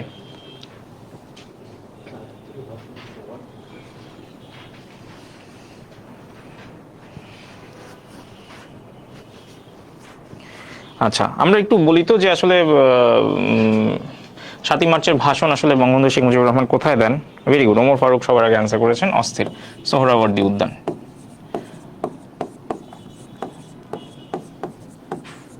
ঠিক আছে, তো বাংলাদেশের মুক্তিযুদ্ধের পটভূমিতে যে ইতিহাস ছিল, সেই ইতিহাসই একজন চেঞ্জ করে দিছে, যে শিখা চিরন্তন কোথায় অবস্থিত? গাজীপুরে অবস্থিত। ঠিক আছে, মানে এটা কেমনি কি? আচ্ছা, যেই হোক, আচ্ছা, এখন সবাই অ্যান্সার করতেছে, ভেরি গুড। প্রক্সিমা অ্যান্সার করছেন, সাজু অ্যান্সার করছেন, দীপু, মারুফা, আব্দুল্লাহ, অনেকে অ্যান্সার করছেন, ভেরি গুড, জোস, সবাই আমরা চিনি। সো যেটা হয় কি, যে ছবিগুলো একটু চোখের সামনে ভাসাবেন, হ্যাঁ, তাহলে যেটা হবে, আমরা ঢাকাকে ঢাকাতেই রাখবো, সোহরাওয়ার্দী উদ্যানকে সোহরাওয়ার্দী উদ্যানেই রাখবো, ওকে গাজীপুরে নিয়ে যাব না। হ্যাঁ, এই জায়গাগুলোতে আমাদের একটু ভিজিট করা দরকার। শুধু ওই নীলক্ষেতে গিয়ে বা পুরাতন বইয়ের বাংলা বাজার বা অন্যান্য লাইব্রেরি থেকে খালি মানে বই কিনে মুখস্থ করলে হবে না, জায়গাগুলোতে যদি সম্ভব হয় একটু গিয়ে দেখাও উচিত। ঠিক আছে, হ্যাঁ, রেস কোর্স ময়দান, ভেরি গুড, শিবলু, এই তো, জোস, অস্থির। মানে আগে এটাকে কি বলা হয়তো? রেস কোর্স ময়দান, জোস। আচ্ছা, এরপরে দেখেন কি বলছে, দেশের প্রথম এলিভেটেড এক্সপ্রেসওয়ের নাম কি? এটাও BIWT এর একটা প্রশ্ন। আমরা চলেন একটু দেখার চেষ্টা করি যে বাংলাদেশের প্রথম এলিভেটেড এক্সপ্রেসওয়ের নাম কি। ঠিক আছে, এটা মনে হয় আমরা মোটামুটি সবাই জানি। আমরা জানি যে বাংলাদেশের প্রথম এলিভেটেড এক্সপ্রেসওয়ে, যেটার নাম হচ্ছে ঢাকা এলিভেটেড এক্সপ্রেসওয়ে, যেটার আসলে টোটাল 3টা ফেজ আছে, যার মধ্যে একটা ফেজ এখন রানিং আছে, আমরা সবাই জানি, বাট আমরা যারা গরিব তারা ওইটাতে উঠতে পারি না, কারণ হচ্ছে ওখানে প্রাইভেট কার ছাড়া মনে হয় ওঠা যায় না, বাট একটা দুইটা বাস, পাবলিক বাস মনে হয় যায়, if I am not wrong, একটা বা দুইটা পাবলিক বাসের আমি রুট দেখছি যেটার উপর দিয়ে যায়, বাট কোনো প্রকার বাইক, সিএনজি ওঠা যায় না আর কি। হ্যাঁ, পাবলিক না মানে প্রাইভেট কার এগুলো আর কি উঠতে পারে। হ্যাঁ, এবং সর্বনিম্ন টোল ভাড়া মোস্ট প্রবাবলি 80 টাকা। হ্যাঁ, এই আর কি। সিএনজি যায়? আচ্ছা, তাহলে আমাকে একটু কমেন্ট করে জানান তো যে সিএনজি যায় কিনা, সিএনজি যায় কিনা। শিওর না, সিএনজি যায় না, সিএনজি যায় না।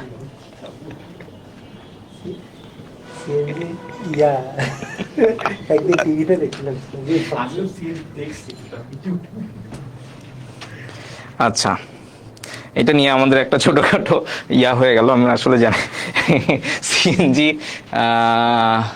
যাইতে পারে, আই এম নট শিওর। আমাকে একটু জানান তো, আপনারা কেউ শিওর হয়ে জানান তো। এখনো কেন রেস কোর্স ময়দান আসতেছে? আয় হায়। আচ্ছা, মাসুম মনে হয় আগের প্রশ্নের অ্যান্সার দিয়েছেন। হ্যাঁ, বিআরটিসি বাস যায়, ভিআইপি বাস যায়। আর এই অস্থির, এই যে ভিআইপি বাসের মার্কেটিং হয়ে যাচ্ছে। হ্যাঁ, ভিআইপি বাস যায়। হ্যাঁ, ওইটা তো ওই যে ধানমন্ডি ওইদিকে অনেক যাওয়াটাও যায় আর কি। যাই হোক, ওকে, তাহলে আমরা এখানে মোটামুটি একটা রুট দেখতে পাচ্ছি, এবং এই রুটগুলো আপনি একটু জেনে রাখবেন। আমরা মোটামুটি জানি এখন কোন ফেজটা ওপেন হয়েছে বলেন তো। এখন হচ্ছে প্রথম ফেজটা ওপেন হয়েছে। তো আমি যদি একটু মার্ক করে দিই, প্রথম ফেজ বলতে কোনটা বলেন তো। আপনি যদি একটু দেখেন, প্রথম ফেজ হচ্ছে এইটা, এই যে কাওলা, কুড়িল, বনানী, এই যে ফেজটা আছে এইটা ওপেন হয়েছে। ঠিক আছে, কাওলা মানে বুঝছেন তো, ওই যে এয়ারপোর্টের যে জায়গাটা, এয়ারপোর্টের উল্টা পাশে হচ্ছে একটা জায়গা আছে, সেটার নাম কাওলা। তো এই কাওলা থেকে কুড়িল হয়ে বনানী পর্যন্ত এই ফেজ, এটাকে আমরা বলতেছি প্রথম ফেজ। এটা ওপেন মানে এটা অলরেডি অপারেশনে গেছে, এটা উদ্বোধন হয়েছে। সেকেন্ড ফেজে যে কাজটা হবে, সেকেন্ড ফেজে কাজ হবে হচ্ছে আপনার এই বনানী থেকে মগবাজার পর্যন্ত। ঠিক আছে, তো বনানী থেকে মগবাজারের কাজ এখন চলতেছে, অনগোয়িং প্রসেসে আছে। বনানী থেকে মগবাজার এইটার কাজ চলতেছে। ঠিক আছে, এই যে বনানী, এই বনানী থেকে মগবাজারের কাজটা এখন চলতেছে। এবং থার্ড ফেজে, লাস্ট ফেজে গিয়ে যেটা হবে যে মগবাজার থেকে একদম আমাদের কুতুবখালীর কনস্ট্রাকশনের কাজ শুরু হবে, যেটা ঢাকা চিটাগং হাইওয়েতে অবস্থিত। ঠিক আছে, এবং আমরা এখন একটা ছবি দেখতে পাচ্ছি। আমরা দেখতে পাচ্ছি যে আমাদের ঢাকা এলিভেটেড এক্সপ্রেসওয়ের উপরে একটা স্পেশাল কার আছে, আমাদের দেশের রিপ্রেজেন্টেটিভ বলা যায়, তার গাড়ি দেখতে পাচ্ছি। বলেন তো এই গাড়িটা কার? বলেন তো এই গাড়িটা কার?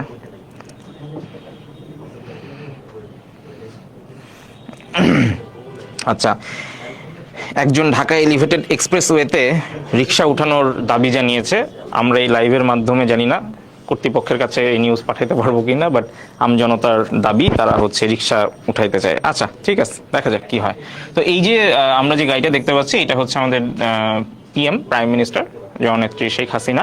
তিনি হচ্ছেন প্রথম আমাদের এই ঢাকা এলিভেটেড এক্সপ্রেসওয়েতে উঠেন। এবং আমার প্রশ্ন হচ্ছে যে এই ঘটনাটা কবেকার? এই ছবিটা কবে তোলা হয়েছে? কেউ কি বলতে পারবেন এই ছবিটা কবে তোলা হয়েছে? হ্যাঁ, এই ছবিটা কবে তোলা হয়েছে? হ্যাঁ, ভেরি গুড প্রক্সিমা। অরুণ সরকার, ইসমাইল, ইসমাইল আবার বলছে ভিআইপি বাস। এটা ভিআইপি বাস না, আয় হায়, এটা আমাদের পিএম এর কার। হ্যাঁ, আমার প্রশ্ন হচ্ছে যে এই যে পিএম, যিনি আমাদের পিএম, তিনি যে উঠছেন এই এলিভেটেড এক্সপ্রেসওয়ে, এইটা কত তারিখের ঘটনা? অর্থাৎ কত তারিখে প্রধানমন্ত্রী শেখ হাসিনা ঢাকা এলিভেটেড এক্সপ্রেসওয়ে উদ্বোধন করেন? তো আমরা একটু মনে রাখবো, খুব অল্প কিছুদিন আগের ঘটনা। সেটা হচ্ছে 2 সেপ্টেম্বর 2023। হ্যাঁ, প্রথম যে ফেজটা আছে সেটা উদ্বোধন করা হয় এবং জনসাধারণের জন্য উন্মুক্ত করা হয়। কবে বলেন তো? আমি কিন্তু একদিনই বলে দিচ্ছি যে যেদিন পিএম উদ্বোধন করবেন ওই দিন কিন্তু আমরা অন্য কেউ উঠতে পারি না। ঠিক তার পরের দিন কি হয়, পিএম উদ্বোধন করে দিচ্ছে, এখন তুমি পরের দিন থেকে চলাচল শুরু করো। সুতরাং যদি আপনাকে বলে যে কবে উদ্বোধন করা হয়, 2 সেপ্টেম্বর। যদি প্রশ্ন করে জনসাধারণের জন্য কবে উন্মুক্ত করা হয়, তাহলে কি হবে? 3 সেপ্টেম্বর। যেমন আমরা গত কয়েকটা ক্লাস আগে এটা সমাধান করছিলাম যে প্রশ্ন আসছিল যে মেট্রো রেল জনসাধারণের জন্য কবে উন্মুক্ত করা হয়। ঠিক আছে, তো অনেকেই এটা অ্যান্সার করছে কি মেট্রো রেলের উদ্বোধনের তারিখ দিয়ে দিয়েছে, বাট সেটা ভুল। তো আমরা যেটা মনে রাখবো যে পিএম উদ্বোধন করেন 2 সেপ্টেম্বর এবং জনসাধারণের জন্য উন্মুক্ত হয় 3 সেপ্টেম্বর। ঠিক আছে, ওকে, ঠিক আছে, ভেরি গুড। হ্যাঁ, very good Rubel, Mou, Rabbani, thank you. Next প্রশ্নে যাই। এই জানোয়ারদের হত্যা করতে হবে শিরোনামে মুক্তিযুদ্ধ ভিত্তিক পোস্টারের শিল্পীকে? দেখছেন কত মানে ভালো ভালো প্রশ্ন আসে। নৌ অভ্যন্তরীণ কর্তৃপক্ষের একটা প্রশ্ন যে এই জানোয়ারদের হত্যা করতে হবে, এই যে শিরোনামে মুক্তিযুদ্ধ ভিত্তিক এই পোস্টার, এটা শিল্পীকে আমরা এখানে দেখতে পাচ্ছি যে এই জানোয়ারদের হত্যা করতে হবে। অনেকেই আমরা যে মুখস্থ করি, বারবার বলি মুখস্থ করব না, আমরা হচ্ছে রেলিভেন্ট একটু ইনফরমেশনগুলো রাখবো। তো যেই আঁকছে, কে আঁকছে আমরা এখনো জানি না। তো এই হচ্ছে সেই ছবিটা, এই হলো সেই আর্ট। এই জানোয়ারদের হত্যা করতে হবে। আমরা দেখতে পাচ্ছি এখানে ইয়াহিয়া খানের ভালোই একদম শাকচুন্নি মার্কা একটা ইয়া করা হয়েছে। আসলে তার মধ্যে একটা হায়না বা হিংস্র লুক নিয়ে আসা হয়েছে এবং এখানে লেখা হয়েছে অ্যানাইহিলেট দিস ডেমনস, হ্যাঁ, অর্থাৎ এই যে এইটারই ইংরেজি, হ্যাঁ, এই জানোয়ারদের হত্যা করতে হবে। এবং পাশে যিনি আছেন তিনি হচ্ছেন এই যে আর্ট আছে এইটার হচ্ছে, ওরে আল্লাহ অস্থির, হায় হায়, সবাই অ্যান্সার করে ফেলছে, তাহলে আর কি আমি বকবক করতেছি। তাহলে ভদ্রলোকের নাম কি আমরা সবাই জানি, তার নাম হচ্ছে কামরুল হাসান। হ্যাঁ, সবাই আমরা তাকে চিনি, এটা জেনে খুবই ভালো লাগলো। বাট নজরুল ইসলাম বাবুর ছবি যখন আমি দিয়েছি তখন অনেকেই অ্যান্সার করতে পারেন নাই। হ্যাঁ, বাট আমরা এগুলো একটু শিখবো। এবং আমরা জানি যে উনি নিজেকে আসলে চিত্রশিল্পী কম পটুয়া নামে ডাকতেই বা পটুয়া নামে পরিচয় দিতেই পছন্দ করেন। তো অনেক সময় প্রশ্ন আসে, কিছুদিন আগে একটা প্রশ্ন আমরা সলভ করেছিলাম যে কাকে পটুয়া নামে ডাকা হয়, তো কে, কামরুল হাসান। এই কামরুল হাসানের সাথে আমাদের বাংলাদেশের অনেক স্মৃতি বা অনেক ঐতিহ্য জড়িত, সেগুলো অবশ্যই আপনি জানবেন। আপনি যদি জাতীয় পতাকার কথা বলেন, জাতীয় মনোগ্রামের কথা বলেন, সংবিধানের কথা বলেন, কোথাও না কোথাও ইনি আছেন। সুতরাং এনার ব্যাপারে আমরা ডিটেলস একটু জানার চেষ্টা করব, ঠিক আছে? ওকে, হ্যাঁ, কামরুল হাসান, ভেরি গুড। অনেক অ্যান্সার করছেন, Laboni, Omar Faruk, very good, very good. আচ্ছা,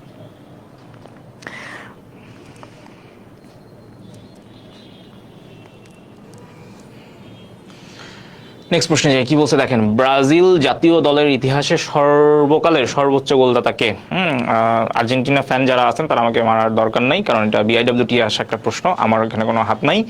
বাংলাদেশের বাংলাদেশ না, ব্রাজিলের জাতীয় দলের ইতিহাসে সর্বোচ্চ গোলদাতা কে?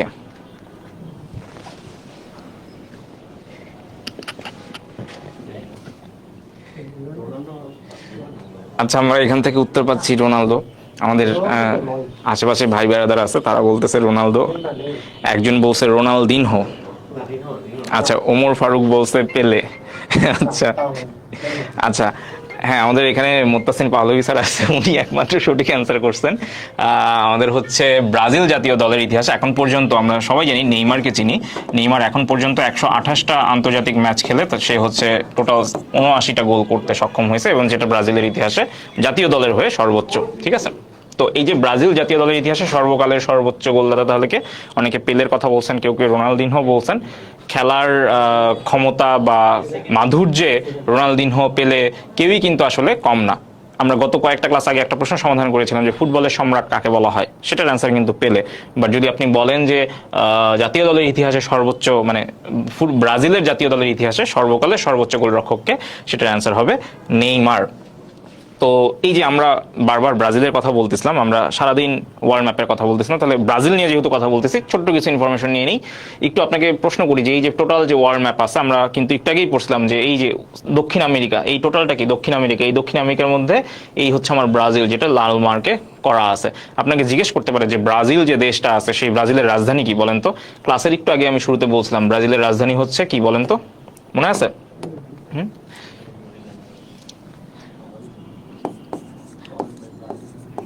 ব্রাসিলিয়া, ঠিক আছে? না না, ঠিক আছে। আচ্ছা, ব্রাজিলের যে ক্যাপিটাল সেটা হচ্ছে, এবং নেইমারের যে জন্মস্থান সেটা হচ্ছে সাও পাওলো।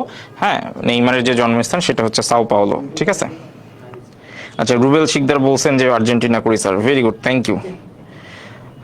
2018 সালের পরে এই প্রথম আমি আর্জেন্টিনা, ব্রাজিল নিয়ে ক্লাস নিচ্ছি, ঠিক আছে? এটা একটা মানে খুব ট্রেন্ড চালু হয়ে গেছিল, আর্জেন্টিনা যখন বিশ্বকাপ জিতে তখন বিভিন্ন সামাজিক যোগাযোগ মাধ্যমে আমরা এই কথাগুলা জানতাম যে 2018 সালের 18 ডিসেম্বরের পরে কোনো একটা কিছু হইলেই বলা হইতো যে শেষ কবে এটা হয়েছিল, আর্জেন্টিনা বিশ্বকাপ জয়ের আগে, হ্যাঁ, এরকম। ওকে, যাই হোক, তো এই হলো ব্রাজিল। আচ্ছা, আমার ওয়াচে আর্জেন্টিনা চলে আসছে, হ্যাঁ। ওকে, ব্রাজিলের ক্যাপিটাল হচ্ছে ব্রাসিলিয়া। এবং আপনাকে যদি জিজ্ঞেস করে যে ব্রাজিলের কারেন্সি কি, যেমন ইদানিংকালে খুব এই প্রশ্ন আসতেছে, যেমন আজারবাইজান আর্মেনিয়ার মধ্যে সীমান্ত নিয়ে কদিন আগে ঝামেলা হইলো, আর্মেনিয়া 4টা গ্রাম আজারবাইজানকে সারেন্ডার করে দিল, তখন হুট করে ব্যাংকে প্রশ্ন চলে আসলো যে আজারবাইজানের কারেন্সি কি? অ্যান্সার হচ্ছে মানাত।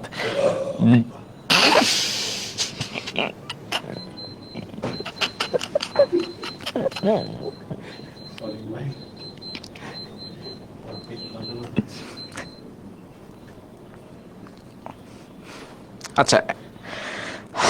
আব্দুল্লাহ বলছে ব্রাসেলস, এটা তো আসলে মনে হয় বেলজিয়ামের একটা কান্ট্রি, এবং সরি বেলজিয়ামের ক্যাপিটাল সিটি, কান্ট্রি না।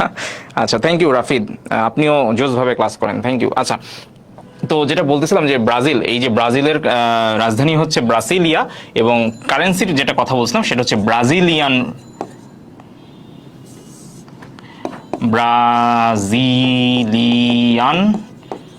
রিয়াল। ঠিক আছে, এটা হচ্ছে কি ব্রাজিলের কারেন্সি। ঠিক আছে, তো মোটামুটি এই জিনিসগুলো আমি একটু জানলাম, এবং একই সাথে আমি বলে দিই, আপনারা যেহেতু আর্জেন্টিনার ফ্যান, আর্জেন্টিনার কথা বলতেছিল, যদি আর্জেন্টিনার ম্যাপটা একটু না দেখাই, আমার মনে হয় যে রুবেলের মতো যারা ফ্যান আছে ভাইরা আমাকে মারবে। এই যে একটু আগে মনে আছে আমরা ম্যাপ দেখছিলাম, এই যে জায়গাটা, এই জায়গাটার নাম কি বলেন তো? এই জায়গায় হচ্ছে আমার আর্জেন্টিনা।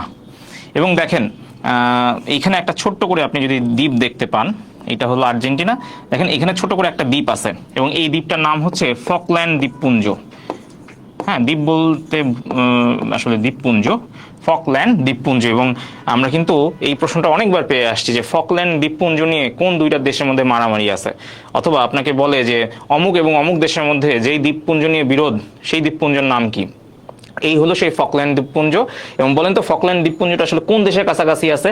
আপনি যদি একটু ম্যাপটা দেখেন খুব ভালোভাবে বুঝতে পারবেন আসলে ফকল্যান্ড দ্বীপপুঞ্জটা কার কার কাছে আছে, বলেন কোন দেশের কাছাকাছি। এই যে আমি এখানে নাম লিখে দিচ্ছি, আর্জেন্টিনা, সংক্ষেপে লিখলাম, ঠিক আছে, ARG। তো এই যে আর্জেন্টিনা, এই আর্জেন্টিনার ঠিক পাশেই কে আছে, একদম কাছেই কে আছে? ফকল্যান্ড দ্বীপপুঞ্জ। তো স্বাভাবিকভাবে এটার দাবিদার কে? আর্জেন্টিনা। বাট এইটার দাবি নিয়ে ব্রিটেনেরও গ্যাঞ্জাম আছে। ব্রিটেন আসলে দাবি করে এটা তাদের কলোনি ছিল, এটা তাদের তাদের আসলে মালিকানা থাকা উচিত। এবং আর্জেন্টিনা এবং ব্রিটেনের মধ্যে দীর্ঘদিন এই দ্বীপপুঞ্জ নিয়ে এটা আসলে ঝামেলা ছিল, এবং বর্তমানে এই ফকল্যান্ড দ্বীপপুঞ্জ আসলে ব্রিটেনেরই অধীনে আছে, ব্রিটিশদেরই মালিকানায় আছে। এবং এটা খুবই কমন একটা প্রশ্ন যে ফকল্যান্ড দ্বীপপুঞ্জ নিয়ে কার কার মধ্যে বিরোধ, আর্জেন্টিনা এবং কি ব্রিটেন। ঠিক আছে, আচ্ছা, ভেরি গুড।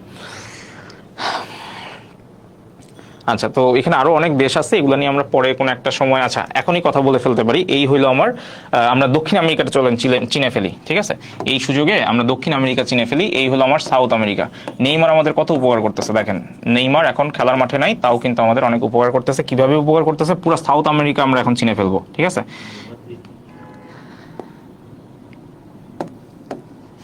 ওকে। তাহলে একটু আগে আমরা দেখলাম, এটা জানি কোন দেশ ছিল বলেন তো? এই যে দেশটা, এটা কে ছিল?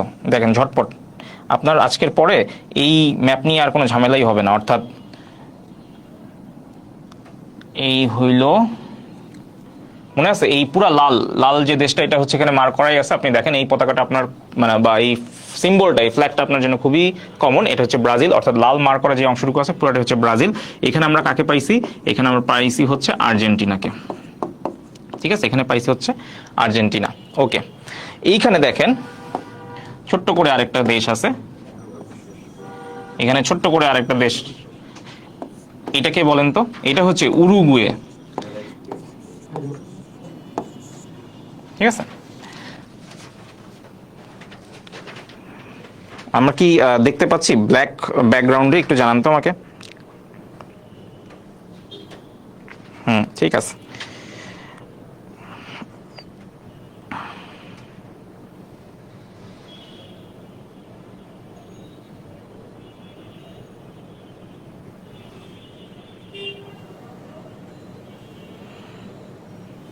ওকে, তাহলে আমরা কয়টা ইয়া শিখলাম দেখা যাচ্ছে, আই হোপ। ঠিক আছে, ওকে। তাহলে আমরা এখন পর্যন্ত 3টা দেশ শিখছি। ঠিক আছে, এখন আমরা যে কাজটা করব, আমরা তাহলে আরেকটা দেশ একটু দেখি। সেটা হলো এই যে এই দেশটা দেখি এখন, আর্জেন্টিনা এবং ব্রাজিলের সাথে যে সীমান্ত বা বর্ডার শেয়ার করছে, এই দেশটার নাম কি বলেন? কে বলতে পারবে?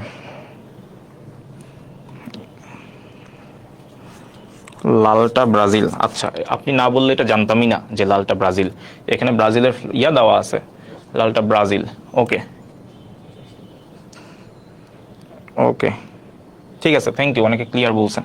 আচ্ছা, এখন খেয়াল করেন এই যে দেশটা আছে, এই দেশটাকে বলেন তো? এই দেশটা হচ্ছে বলিভিয়া। আমি এইখানে লিখি, তাইলে আমার মনে হয় একটু সুবিধা হয়।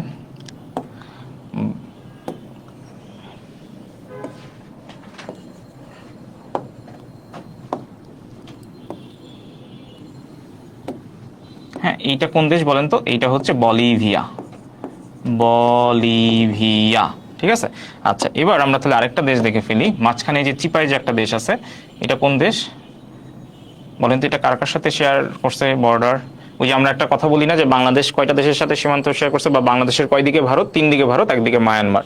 মাঝখানে যে দেশটা আছে, যে এটা হচ্ছে প্যারাগুয়ে। ও ভালোই প্যারায় পড়ছে। হ্যাঁ, তো এই যে প্যারাগুয়ে, প্যারাগুয়ে কি করছে দেখেন, কার কার সাথে বর্ডার শেয়ার করছে? ব্রাজিল আছে, বলিভিয়া আছে, আর্জেন্টিনা আছে, উরুগুয়ে আছে। ঠিক আছে, মোটামুটি উরুগুয়ের সাথে শেয়ার করে নাই। এই যে এটা তো আর্জেন্টিনার বর্ডার, তাহলে বলিভিয়া, আর্জেন্টিনা এবং কি ব্রাজিল। ঠিক আছে। আচ্ছা, এবার তাহলে আমরা আরেকটা এরকম চিপার দেশ দেখে ফেলি। দেখেন, আর্জেন্টিনার সাথে দেখেন একদম লম্বালম্বি ভাবে এই যে যে ইয়াটা আছে, দেশটা আছে, এই যে আর্জেন্টিনার সাথে এইখানে এই যে দেশটা আছে, এই পুরাটা যে আমরা দেখতে পাচ্ছি, এই পুরাটাই হচ্ছে কি? পুরাটাই হইল চিলি। ঠিক আছে, এই যে দেশটা, এই দেশটার নাম কি? এই দেশটার নাম হচ্ছে চিলি। ঠিক আছে, এই দেশটার নাম হচ্ছে চিলি। ওকে, হ্যাঁ, 3 দিকের প্যারায় আছে প্যারাগুয়ে। Very good. আরে কত শর্টকাট। আচ্ছা, এরপরে তাহলে আমরা কি করব? আমরা এইবার এই দেশটা দেখি, আমরা এই দেশটা দেখি। আচ্ছা, লাল মার্কার ব্যবহার করি। ঠিক আছে, এই দেশটা আমরা দেখি। এটাকে ব্রাজিলের ঠিক পাশে কে আছে বলেন?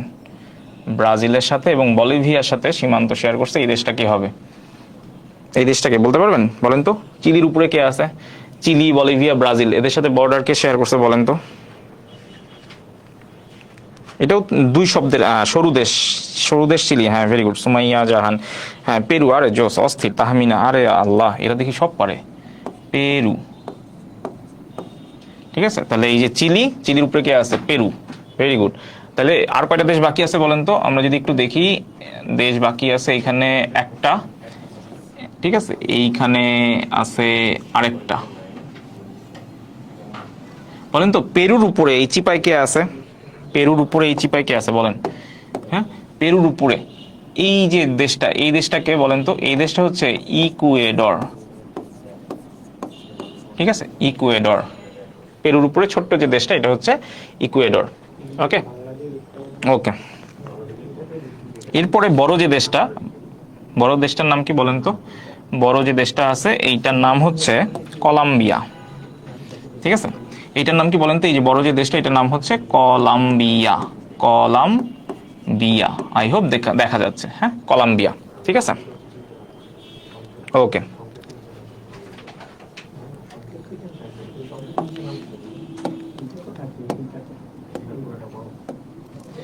এরপরে দেখেন, এই যে বড় দেশটা, এই বড় দেশটাকে, এই বড় দেশটাকে বলেন তো? এই বড় দেশটাকে আমরা কি পাইলাম? ব্রাজিল, ব্রাজিলের উল্টা পাশে আর্জেন্টিনা, এখানে পাইলাম বলিভিয়া, প্যারাগুয়ে, উরুগুয়ে। এরপরে পাইলাম চিকনা চিকনা একটা দেশ, চিলি, চিকনা চিলি। ঠিক আছে, এরপরে পেরু, পেরুর উপরে আছে হচ্ছে ইকুয়েডর, ইকুয়েডরের উপরে আছে হচ্ছে কলম্বিয়া। ঠিক আছে, এরপরে কে আছে? আমাদের আর 4টা দেশ বাকি আছে। ঠিক আছে, আমাদের আর 4টা দেশ বাকি আছে। তো এইখানে যেটা আছে, এইখানে আপনি যেটা পাবেন সে হচ্ছে, এখানে যে দেশটা আছে এটাও কম্পারেটিভলি বড় দেশ কলম্বিয়ার মতো, এটা হচ্ছে ভেনেজুয়েলা। ভেনেজুয়েলা। ঠিক আছে, ভেনেজুয়েলা। এরপরে যেটা আছে দেখেন, এরপরে যে দেশটা আছে, এই যে ছোট্ট যে দেশটা আছে, এটাকে আমরা বলি হচ্ছে গায়ানা। হ্যাঁ, এই যে দেশটা, এটাকে আমরা কি বলি? এটাকে বলি হচ্ছে গায়ানা। নাম কি? গায়ানা। এই যে দেশটা, এটাকে আমরা বলি হচ্ছে গায়ানা। ঠিক আছে, ওকে। এরপরে আর মাত্র 2টা বাকি আছে। পরের যে দেশটা, এটার নাম হচ্ছে খুবই ইন্টারেস্টিং, এটার নাম হচ্ছে সারিনাম। ঠিক আছে, ছোট্ট যে দেশটা, এটার নাম কি? সারিনাম বা সুরিনাম, যে যেটা উচ্চারণ করে, সারিনামটাই সুন্দর। লাস্ট যে ইয়াটা আছে, এটাকে আমরা বলি হচ্ছে ফ্রেঞ্চ গায়ানা। ঠিক আছে, এটাকে আমরা কি বলি?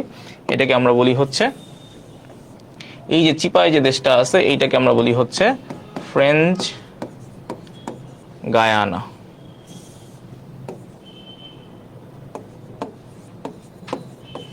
ঠিক আছে, এই হলো পুরো সাউথ আমেরিকা।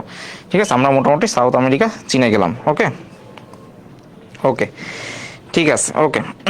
তো আমরা যদি এই পুরো ম্যাপটা, হ্যাঁ আমরা কি বুঝছি, এই পুরো ম্যাপটা যদি আমরা এবার একটু জাস্ট খেয়াল করি, এই হলো দেখেন এখানে সবকিছু বলা আছে। সুতরাং আপনি যেটা করবেন, এই ক্লাসটা যখন আপনি একটু আরেকবার করবেন ভালো হবে আপনাদের জন্য, যদি ক্লাসটা আরেকবার করেন বা এই ম্যাপগুলো যদি একটু টেনে টেনে দেখেন। নিজে আমি যেমন এরকম নিজে নিজে করে ফেলছে, আপনিও এরকম একটু চেষ্টা করুন, চেষ্টা করার পরে এই যে স্লাইড দেখে মিলাই নেবেন, ঠিক আছে? ওকে, তাহলে আমরা নেক্সট প্রশ্নে যাই। কি বলছে দেখেন, সম্প্রতি কোন দেশ প্রথমবারের মতো পারমাণবিক অস্ত্রবাহী সাবমেরিন তৈরি করেছে? হ্যাঁ, বিআইডব্লিউটি এর একটা প্রশ্ন, আমি এখানে হিন্টস দিয়ে দিছি, এবং মানুষগুলোর চেহারা দেখলে আপনি বুঝতে পারবেন যে এরা আসলে কোন দেশের, তাই না? একটু দেখতে চিনচিন লাগতেছে, রাইট? এবং এখানে একজন ভদ্রলোকের ছবিও দিয়ে দিছি আমি, তাহলে আপনারা আরো ভালোভাবে বুঝতে পারবেন। একটু যদি খেয়াল করেন, এই যে ভদ্রলোক, দেখেন তো এই ভদ্রলোকটাকে, বলেন তোমাকে কি মনে হয়? এখানে একটা ন্যাশনাল ফ্ল্যাগ আছে, অর্থাৎ যে সাবমেরিনটা আছে এটা গত বছর সেপ্টেম্বরের ঘটনা, হ্যাঁ গত বছর সেপ্টেম্বরের ঘটনা, সম্ভবত 8 সেপ্টেম্বরের ঘটনা। তো তখন কি হয়েছে, এই যে আমরা যে এখন ফ্ল্যাগ দেখতে পাচ্ছি বা এখানে যে সিম্বল দেখতে পাচ্ছি, হ্যাঁ ভেরি গুড, এটা হচ্ছে উত্তর কোরিয়া। এবং আরে জোস, অস্থির, প্রক্সিমা অ্যান্সার করছেন যে এই ব্যক্তি হচ্ছে কিম জং উন। আরে তাবাসসুম, ওমর ফারুক, দীপু, জোস জোস, উত্তর কোরিয়া, অ্যান্সারটা হচ্ছে উত্তর কোরিয়া। বিএডব্লিউটি আসা একটা প্রশ্ন, যেহেতু কোনো অপশন ছিল না, অপশন নিয়ে আমি আর কোনো খেলাধুলা করি নাই, জাস্ট একটা ছবি দিয়ে দিছি। এবং এই হচ্ছে সেই সাবমেরিনটা যেখানে আপনি দেখতে পাচ্ছেন যে উত্তর কোরিয়ার রাষ্ট্রপ্রধান কিম জং উন তিনি হচ্ছেন এটার উদ্বোধনে আসছেন, এবং এই সাবমেরিনের গায়েও উত্তর কোরিয়ার পতাকা দেওয়া আছে। ঠিক আছে, তো রাষ্ট্রপ্রধানের কথা যখন চলে আসলো, তখন একই সাথে আমরা আরেকটা প্রশ্ন রাখছি এখানে, বাংলাদেশের জাতীয় নিরাপত্তা ও সংহতির প্রতীক কে? বলেন তো এটার অ্যান্সার কি হবে? বাংলাদেশের জাতীয় নিরাপত্তা ও সংহতির প্রতীক কে? আচ্ছা, কোরিয়া বললে ভুল হবে, কারণ কোরিয়া বললে তখন আমরা 1945 সালে ফিরে যাই, বা তারও আগে ফিরে যাই, কারণ তখনও কোরিয়া ভাগ হয় নাই, তখন শুধু কোরিয়াই বলা হইতো। সুতরাং আপনাকে স্পেসিফিক্যালি বলে দিতে হবে যে কোরিয়া না উত্তর কোরিয়া, মানে দক্ষিণ কোরিয়া না উত্তর কোরিয়া, ঠিক আছে? এবং যদি আপনাকে বলে একদম লেটেস্ট কোন দেশ, তাহলে উত্তর কোরিয়া। উত্তর কোরিয়ার কয়েকদিন আগে, হ্যাঁ উত্তর কোরিয়া 8 সেপ্টেম্বর 2023 এরকম একটা সময়, তার সেপ্টেম্বর মাসের ঘটনা, যে 2023 সালে সেপ্টেম্বর মাসে উত্তর কোরিয়া হচ্ছে উদ্বোধন করে। তারও কিছুদিন আগে দক্ষিণ কোরিয়া একই রকম একটা অপারেশন চালায়। রাহেলা, মৌ, প্রক্সিমা, সনেট, ওমর ফারুক, আয় জোস, অস্থির, সেরা সেরা, আপনারা সবাই সব পারতেছেন আজকে, ভেরি গুড। তাহলে অ্যান্সার কি? অ্যান্সার হচ্ছে রাষ্ট্রপতি। ভালো, খুবই ভালো, আমাকে কম কথা ব্যয় করতে হইতেছে। তাহলে আমরা চলেন ঝটপট নেক্সট প্রশ্নে যাই। কি বলছে বলেন, বাংলাদেশের স্বাধীনতার সুবর্ণ জয়ন্তী পালন হয় কত সালে? সুবর্ণ জয়ন্তী, রাইট, সুবর্ণ জয়ন্তী। বলেন তো সুবর্ণ জয়ন্তী মানে কত, কত বছর? সুবর্ণ জয়ন্তী, বলেন কত বছর? সুবর্ণ জয়ন্তী মানে কত বছর?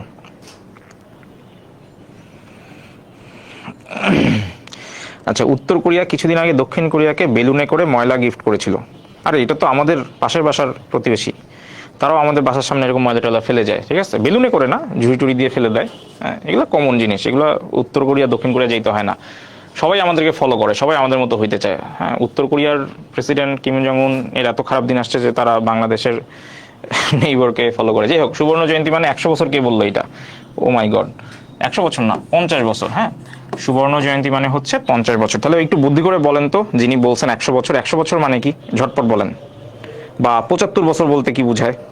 সুবর্ণ জয়ন্তী মানে যদি 50 বছর হয়, তাহলে 75 বছর, এটা আসলে গোল্ডেন জুবিলি, সুবর্ণ জয়ন্তী। Very good. সুবর্ণ জয়ন্তীর ইংরেজি কি? ইংরেজি টার্মটা একটু জেনে রাখবেন, কারণ আমরা অনেকেই ব্যাংকে পরীক্ষা দিই। সো সুবর্ণ জয়ন্তীর ইংরেজি হচ্ছে গোল্ডেন জুবিলি। আচ্ছা, গোল্ডেন জুবিলি, ঠিক আছে, ভেরি গুড।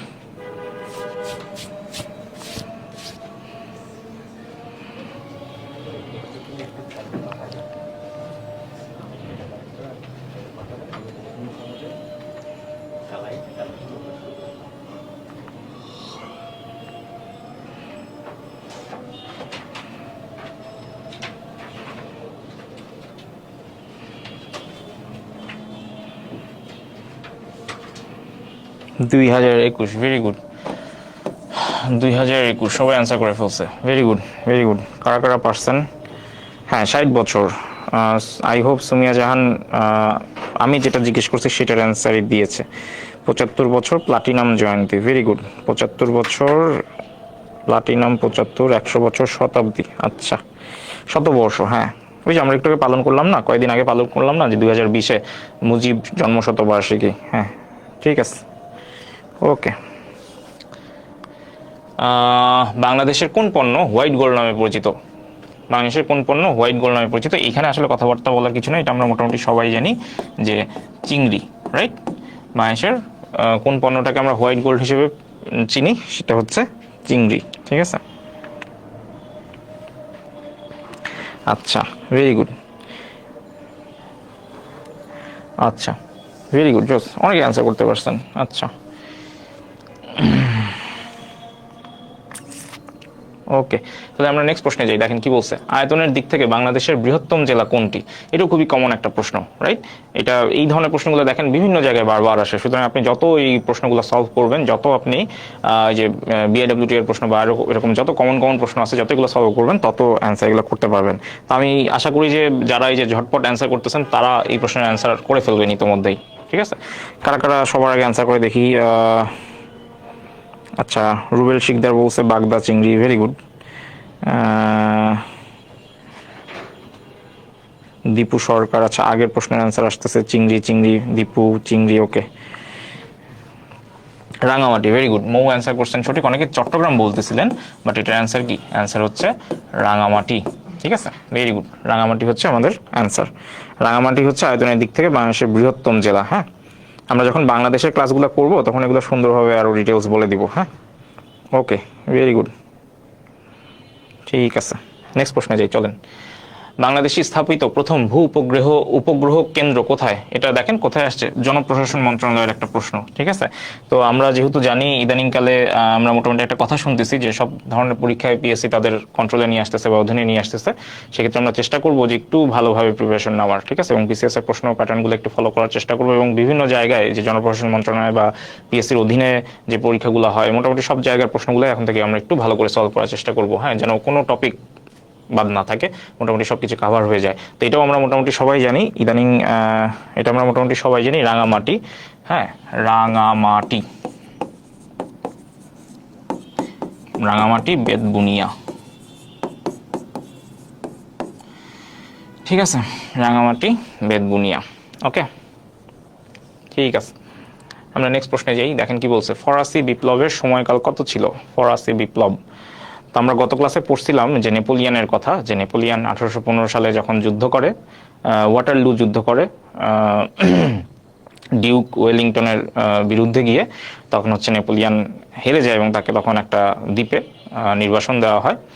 তো এই যে নেপোলিয়ান, সে যে ক্ষমতাচ্যুত হলো 1815 সালে, তো সে আসলে ক্ষমতা দখলে গেল কবে, বা তার হাতে ক্ষমতা আসলো কবে? তার হাতে ক্ষমতা যখন আসছে তখনই কি হয়েছে, এই যে ফরাসি বিপ্লবটা, মানে ফরাসি বিপ্লবের যে, ফরাসি বিপ্লব মানে কি, তা প্রায় 100 বছর ধরে চলা একটা প্রায় কি বলে এটাকে, আন্দোলন যেটাকে বলবো বা বিপ্লব যেটা বলবো, যেটা আসলে শেষ হয়েছে এই নেপোলিয়ানের হাত ধরে, ঠিক আছে। আমরা জানি যে কিছুদিন আগে মায়ানমারে যেমন আর্মি কি করলো, কু করলো, ঠিক একইভাবে নেপোলিয়ান একই কাজটাই করছে ফ্রেঞ্চ আর্মিদের নিয়ে, ঠিক আছে। তো আপনাকে যদি আমি বলি যে ফরাসি বিপ্লবের সময়কাল কত ছিল, এটার অ্যান্সার কি দিবেন বলেন তো? ফরাসি বিপ্লবের সময়কাল, এটা একটু অ্যান্সার করেন সবাই।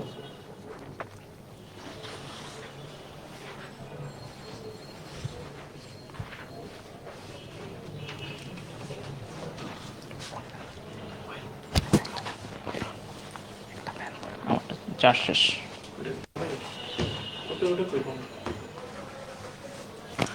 5 মিনিট, 5 মিনিট।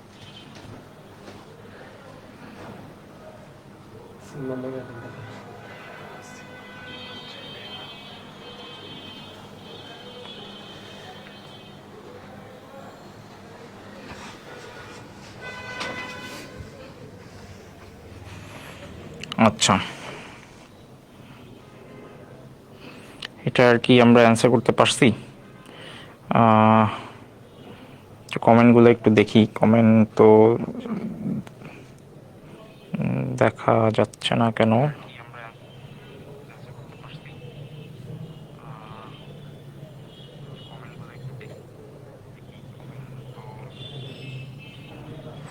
আচ্ছা, ও, শ্যামল কুমার। আচ্ছা, শ্যামল কুমার, ভেরি গুড। শ্যামল কুমার সঠিক অ্যান্সার করছে। 1789 থেকে কত লিখছেন? 1789 থেকে 1799। আচ্ছা আচ্ছা, ঠিক আছে, ঠিক আছে। প্রায় আচ্ছা, আমি মনে হয় 100 বছর বলছিলাম আর কি, 10 বছর আর কি। হ্যাঁ, 100 বছর এটা অন্য একটা রেভলিউশনের কথা আর কি বলে ফেলছে। 100 বছর না, 10 বছর। 1789 থেকে 1789 থেকে 99, ঠিক আছে, ঠিক আছে।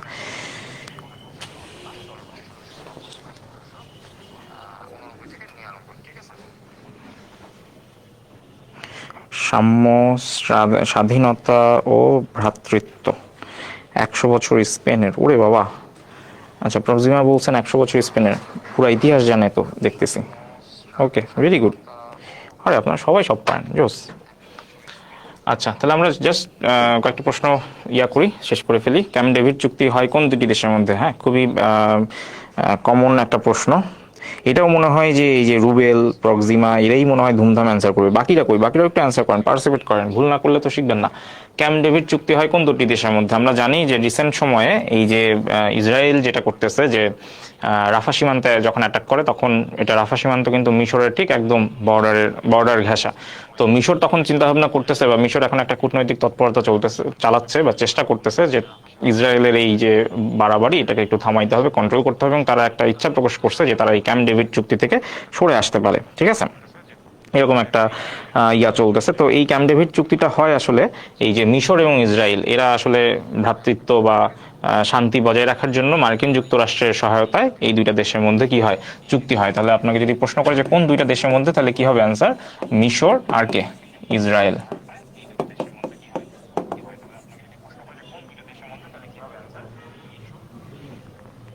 ওকে, হ্যাঁ, মিশর ইসরায়েল, ভেরি গুড।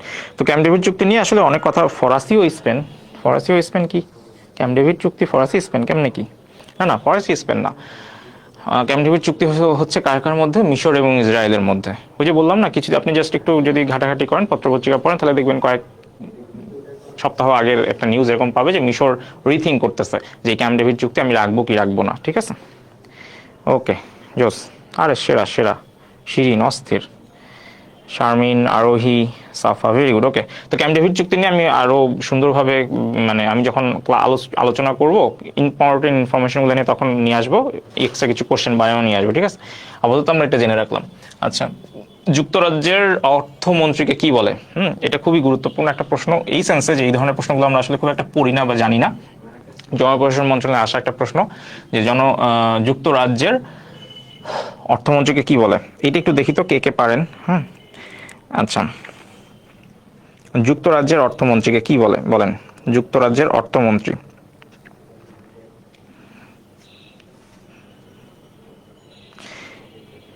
আরে অস্থির, chancellor of exchequer, very good.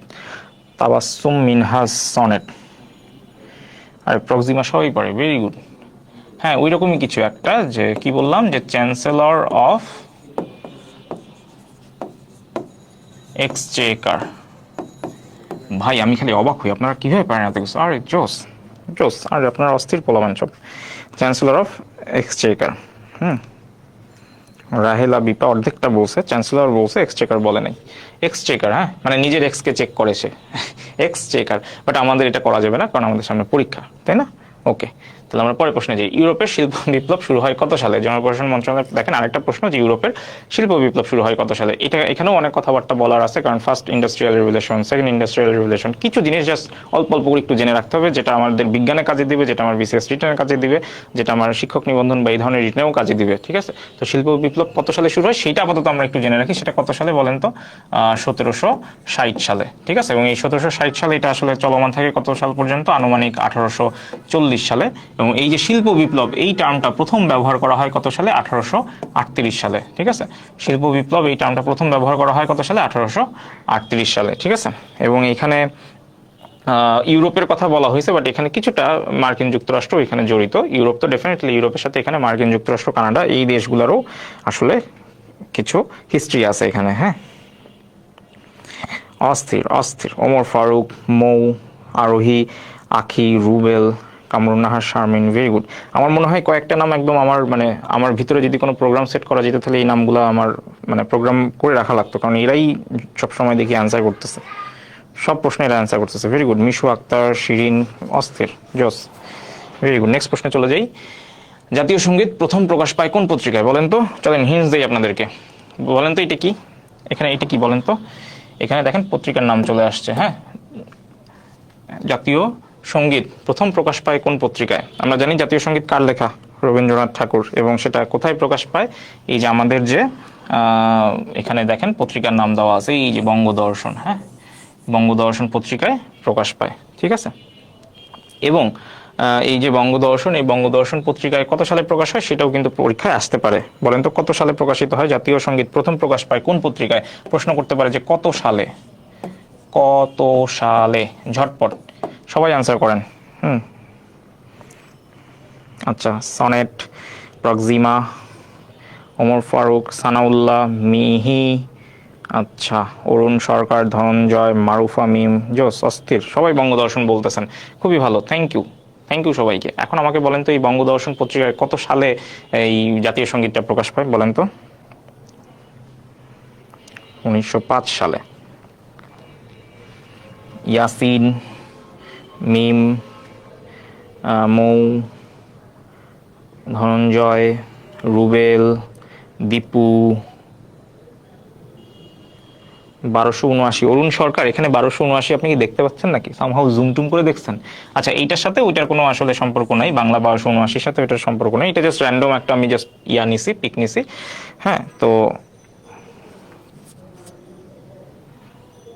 আচ্ছা, কত সালে এটা অনেকেই অ্যান্সার করছেন। কেউ অ্যান্সার করছেন 1905, কেউ অ্যান্সার করছেন 1912 মনে হয় একজন অ্যান্সার করছে, এছাড়া সবাই 1905 করছে। আর কামরুন নাহার বলছে 1911 সালে বঙ্গভঙ্গের সময়। আচ্ছা আচ্ছা, গত ক্লাসে আমি মনে হয় স্লিপ অফ টাং একটা কথা বলছিলাম, আমি পরে দেখলাম যে 1905 সালে আসলে আমি মনে হয় বঙ্গভঙ্গ রদ এরকম একটা কথা বলছিলাম। তো এটা 1905 সাল আর 1911 সাল এটা নিয়ে একটু গ্যাঞ্জাম হয়, আজকেও যেমন আপনাদের হচ্ছে, কেউ কেউ বলতেছে 1905 সাল, কেউ কেউ বলতেছে 1911 সাল। এটা আপনাদেরকে আমি একটু হোমওয়ার্ক দিলাম, এটা একদম ভালো করে, হ্যাঁ ভালো করে একদম এটা আজকে ক্লাস শেষে, এখন দরকার নাই, এখন আবার গুগলে যায়েন না, লাইভে থাকেন, ক্লাসে থাকেন, ঠিক আছে? কি করবেন আপনি, যে বঙ্গভঙ্গ কবে হয় এবং বঙ্গভঙ্গ কবে রদ হয় এটাও জানবেন, এবং এই যে কত সালে প্রথম জাতীয় সঙ্গীত প্রকাশ পায় সেটাও একটু জানার চেষ্টা করবেন, ঠিক আছে?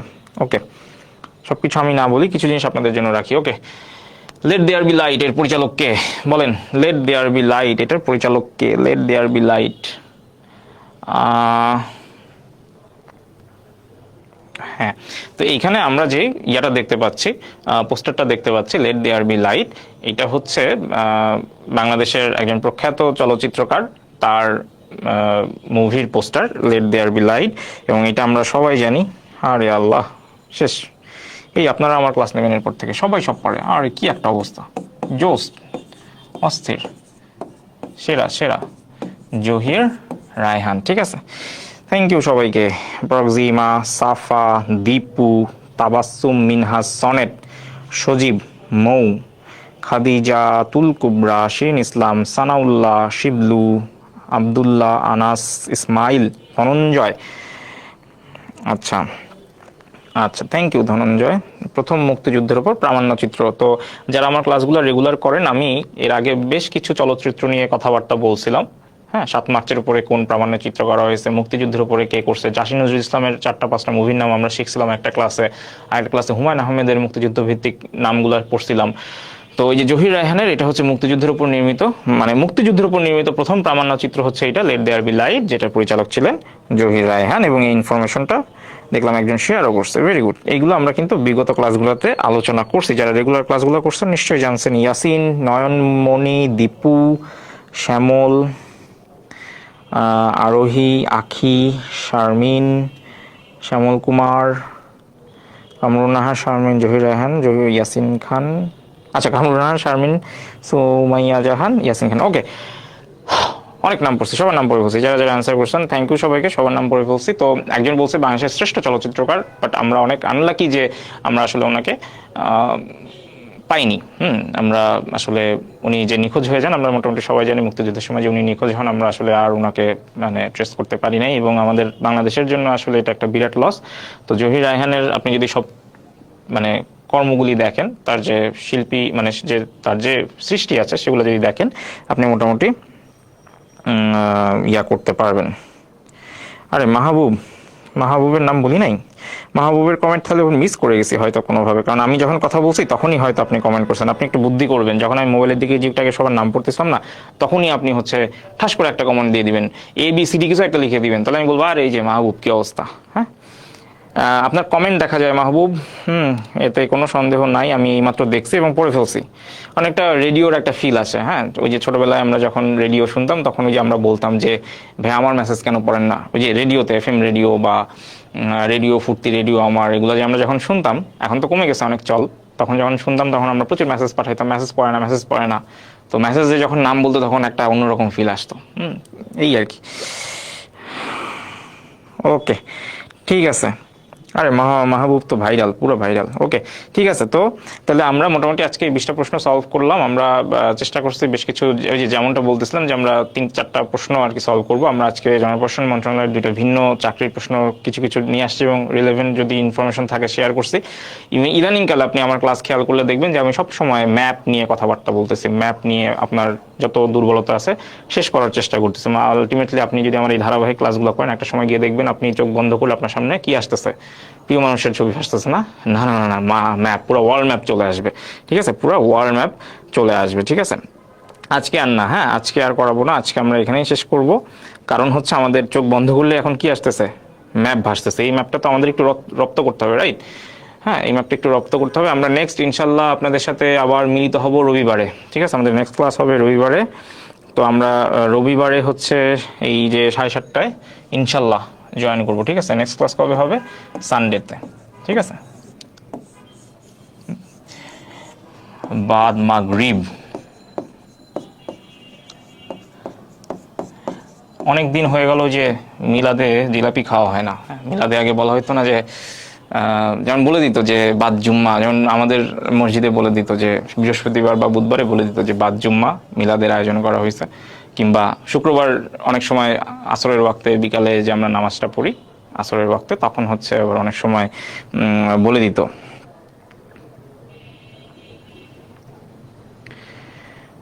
যে কি জানি, ওই যে এরকম যে শুক্রবারের জুম্মার নামাজের সময় বলে দিত যে আজকে বাদ আসর মিলাদ আছে। তো তখন আর কি এই বাদ মাগরিব ওখান থেকে মনে পড়লো আর কি। তো অনেক এক্সাইটেড থাকতাম, এখন সেই সোনালি দিনগুলো নাই। যাই হোক, ঠিক আছে, ওকে, থ্যাংক ইউ সবাইকে। হ্যাঁ, ফ্রাইডে এক্সাম কোশ্চেন ভালো করে দিয়েন দীপু, ভালো করে এক্সাম দিয়েন। থ্যাংক ইউ আবদুল্লাহ, আপনি অনেক ভালো। থ্যাংক ইউ আরোহী, শিরিন। তো এই আর কি। আমি আসলে কখনো শুক্র শনি তো 2 দিন, এটা কোনো গ্যাপ না। হ্যাঁ, শুক্র শনি তো সরকারি ছুটির দিন, ছুটি কাটাবো না, সরকারি চাকরির প্রিপারেশন নিতেছেন তো ওইভাবে তো পড়তে হবে। হ্যাঁ, শুক্র শনি একটু নিজেরা প্রিপারেশন নেবেন। এর মধ্যে যদি আসতে পারি মাহবুব, ইনশাল্লাহ রবিবারের আগে যদি আসতে পারি সেটা তো আমরা ওই ইয়া করব, জানাই দিব। হ্যাঁ, এরপরে আমাদের মুত্তাসিন পাহলভী স্যারের যে ইয়া আছে, পেইড কোর্সের ক্লাস আছে, সেটাতে আপনারা যারা যুক্ত আছেন তারা যুক্ত হয়ে যাবেন। আর ক্লাসগুলো একটু যে আপনারা যারা মোটামুটি আল্লাহর রহমতে ভালোই আপনারা ফিডব্যাক দেন, তো চেষ্টা করবেন ক্লাসগুলো একটু শেয়ার করার, তাহলে ওইটা আর কি আমার জন্য একটু মোটিভেশন হয় আর কি। যে মানে মোটিভেশনটা কীরকম হয় যে আপনারা যখন অনেকে ক্লাস করবেন তখন আসলে পড়ায়ও মজা পাওয়া যায়। আপনি নর্মালি চিন্তা করেন, ধরেন আপনি কোনো একটা কোচিংয়ে পড়াইতে গেছেন, তো দেখা গেল যে সেখানে স্টুডেন্ট আছে মাত্র 1-2 জন। হ্যাঁ, তখন আপনার যে মোটিভেশনটা কাজ করবে, যদি ক্লাসরুম ভরা থাকে তখন আরও মোটিভেশন কাজ করবে। তখন আপনারা যেটা করবেন, যাদের 9টায় ক্লাস আছে ক্লাস করে যান, মাঝখানে যে 15-20 মিনিট সময় পাচ্ছেন, এই যে এইটা খেয়ে ওই যে হাত 2 পা একদম ছড়াই ছিটাই দিয়ে রেস্ট করেন। ঠিক আছে, ওকে, তাহলে আমরা মোটামুটি ইয়া করতেছি। আর ওই যে আমি যেমনটা আপনাদেরকে বলছিলাম, কি লেখা আছে দেখেন এখানে, sarcasm is just one more free service I offer. ঠিক আছে, আমি ফ্রি ক্লাসের সাথে সাথে কিন্তু ফ্রি সার্কাজমও করি।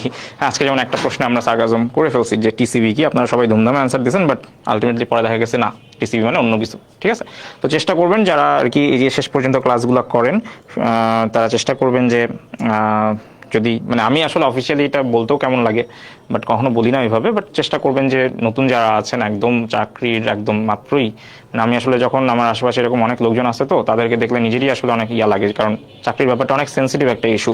হ্যাঁ, হচ্ছে না দীর্ঘদিন বসে থাকা খুবই প্যারাদায়ক। তো চেষ্টা করা হচ্ছে আমার পক্ষ থেকে যে যতটুকু আপনাদের হেল্প করা যায়। সুতরাং আপনার আশেপাশে যদি এরকম লোকজন থাকে তাদেরকেও একটু ডেকে টুকে নিয়ে আসবেন, ইনশাল্লাহ আমরা একসাথে সবাই ক্লাস করবো, ঠিক আছে?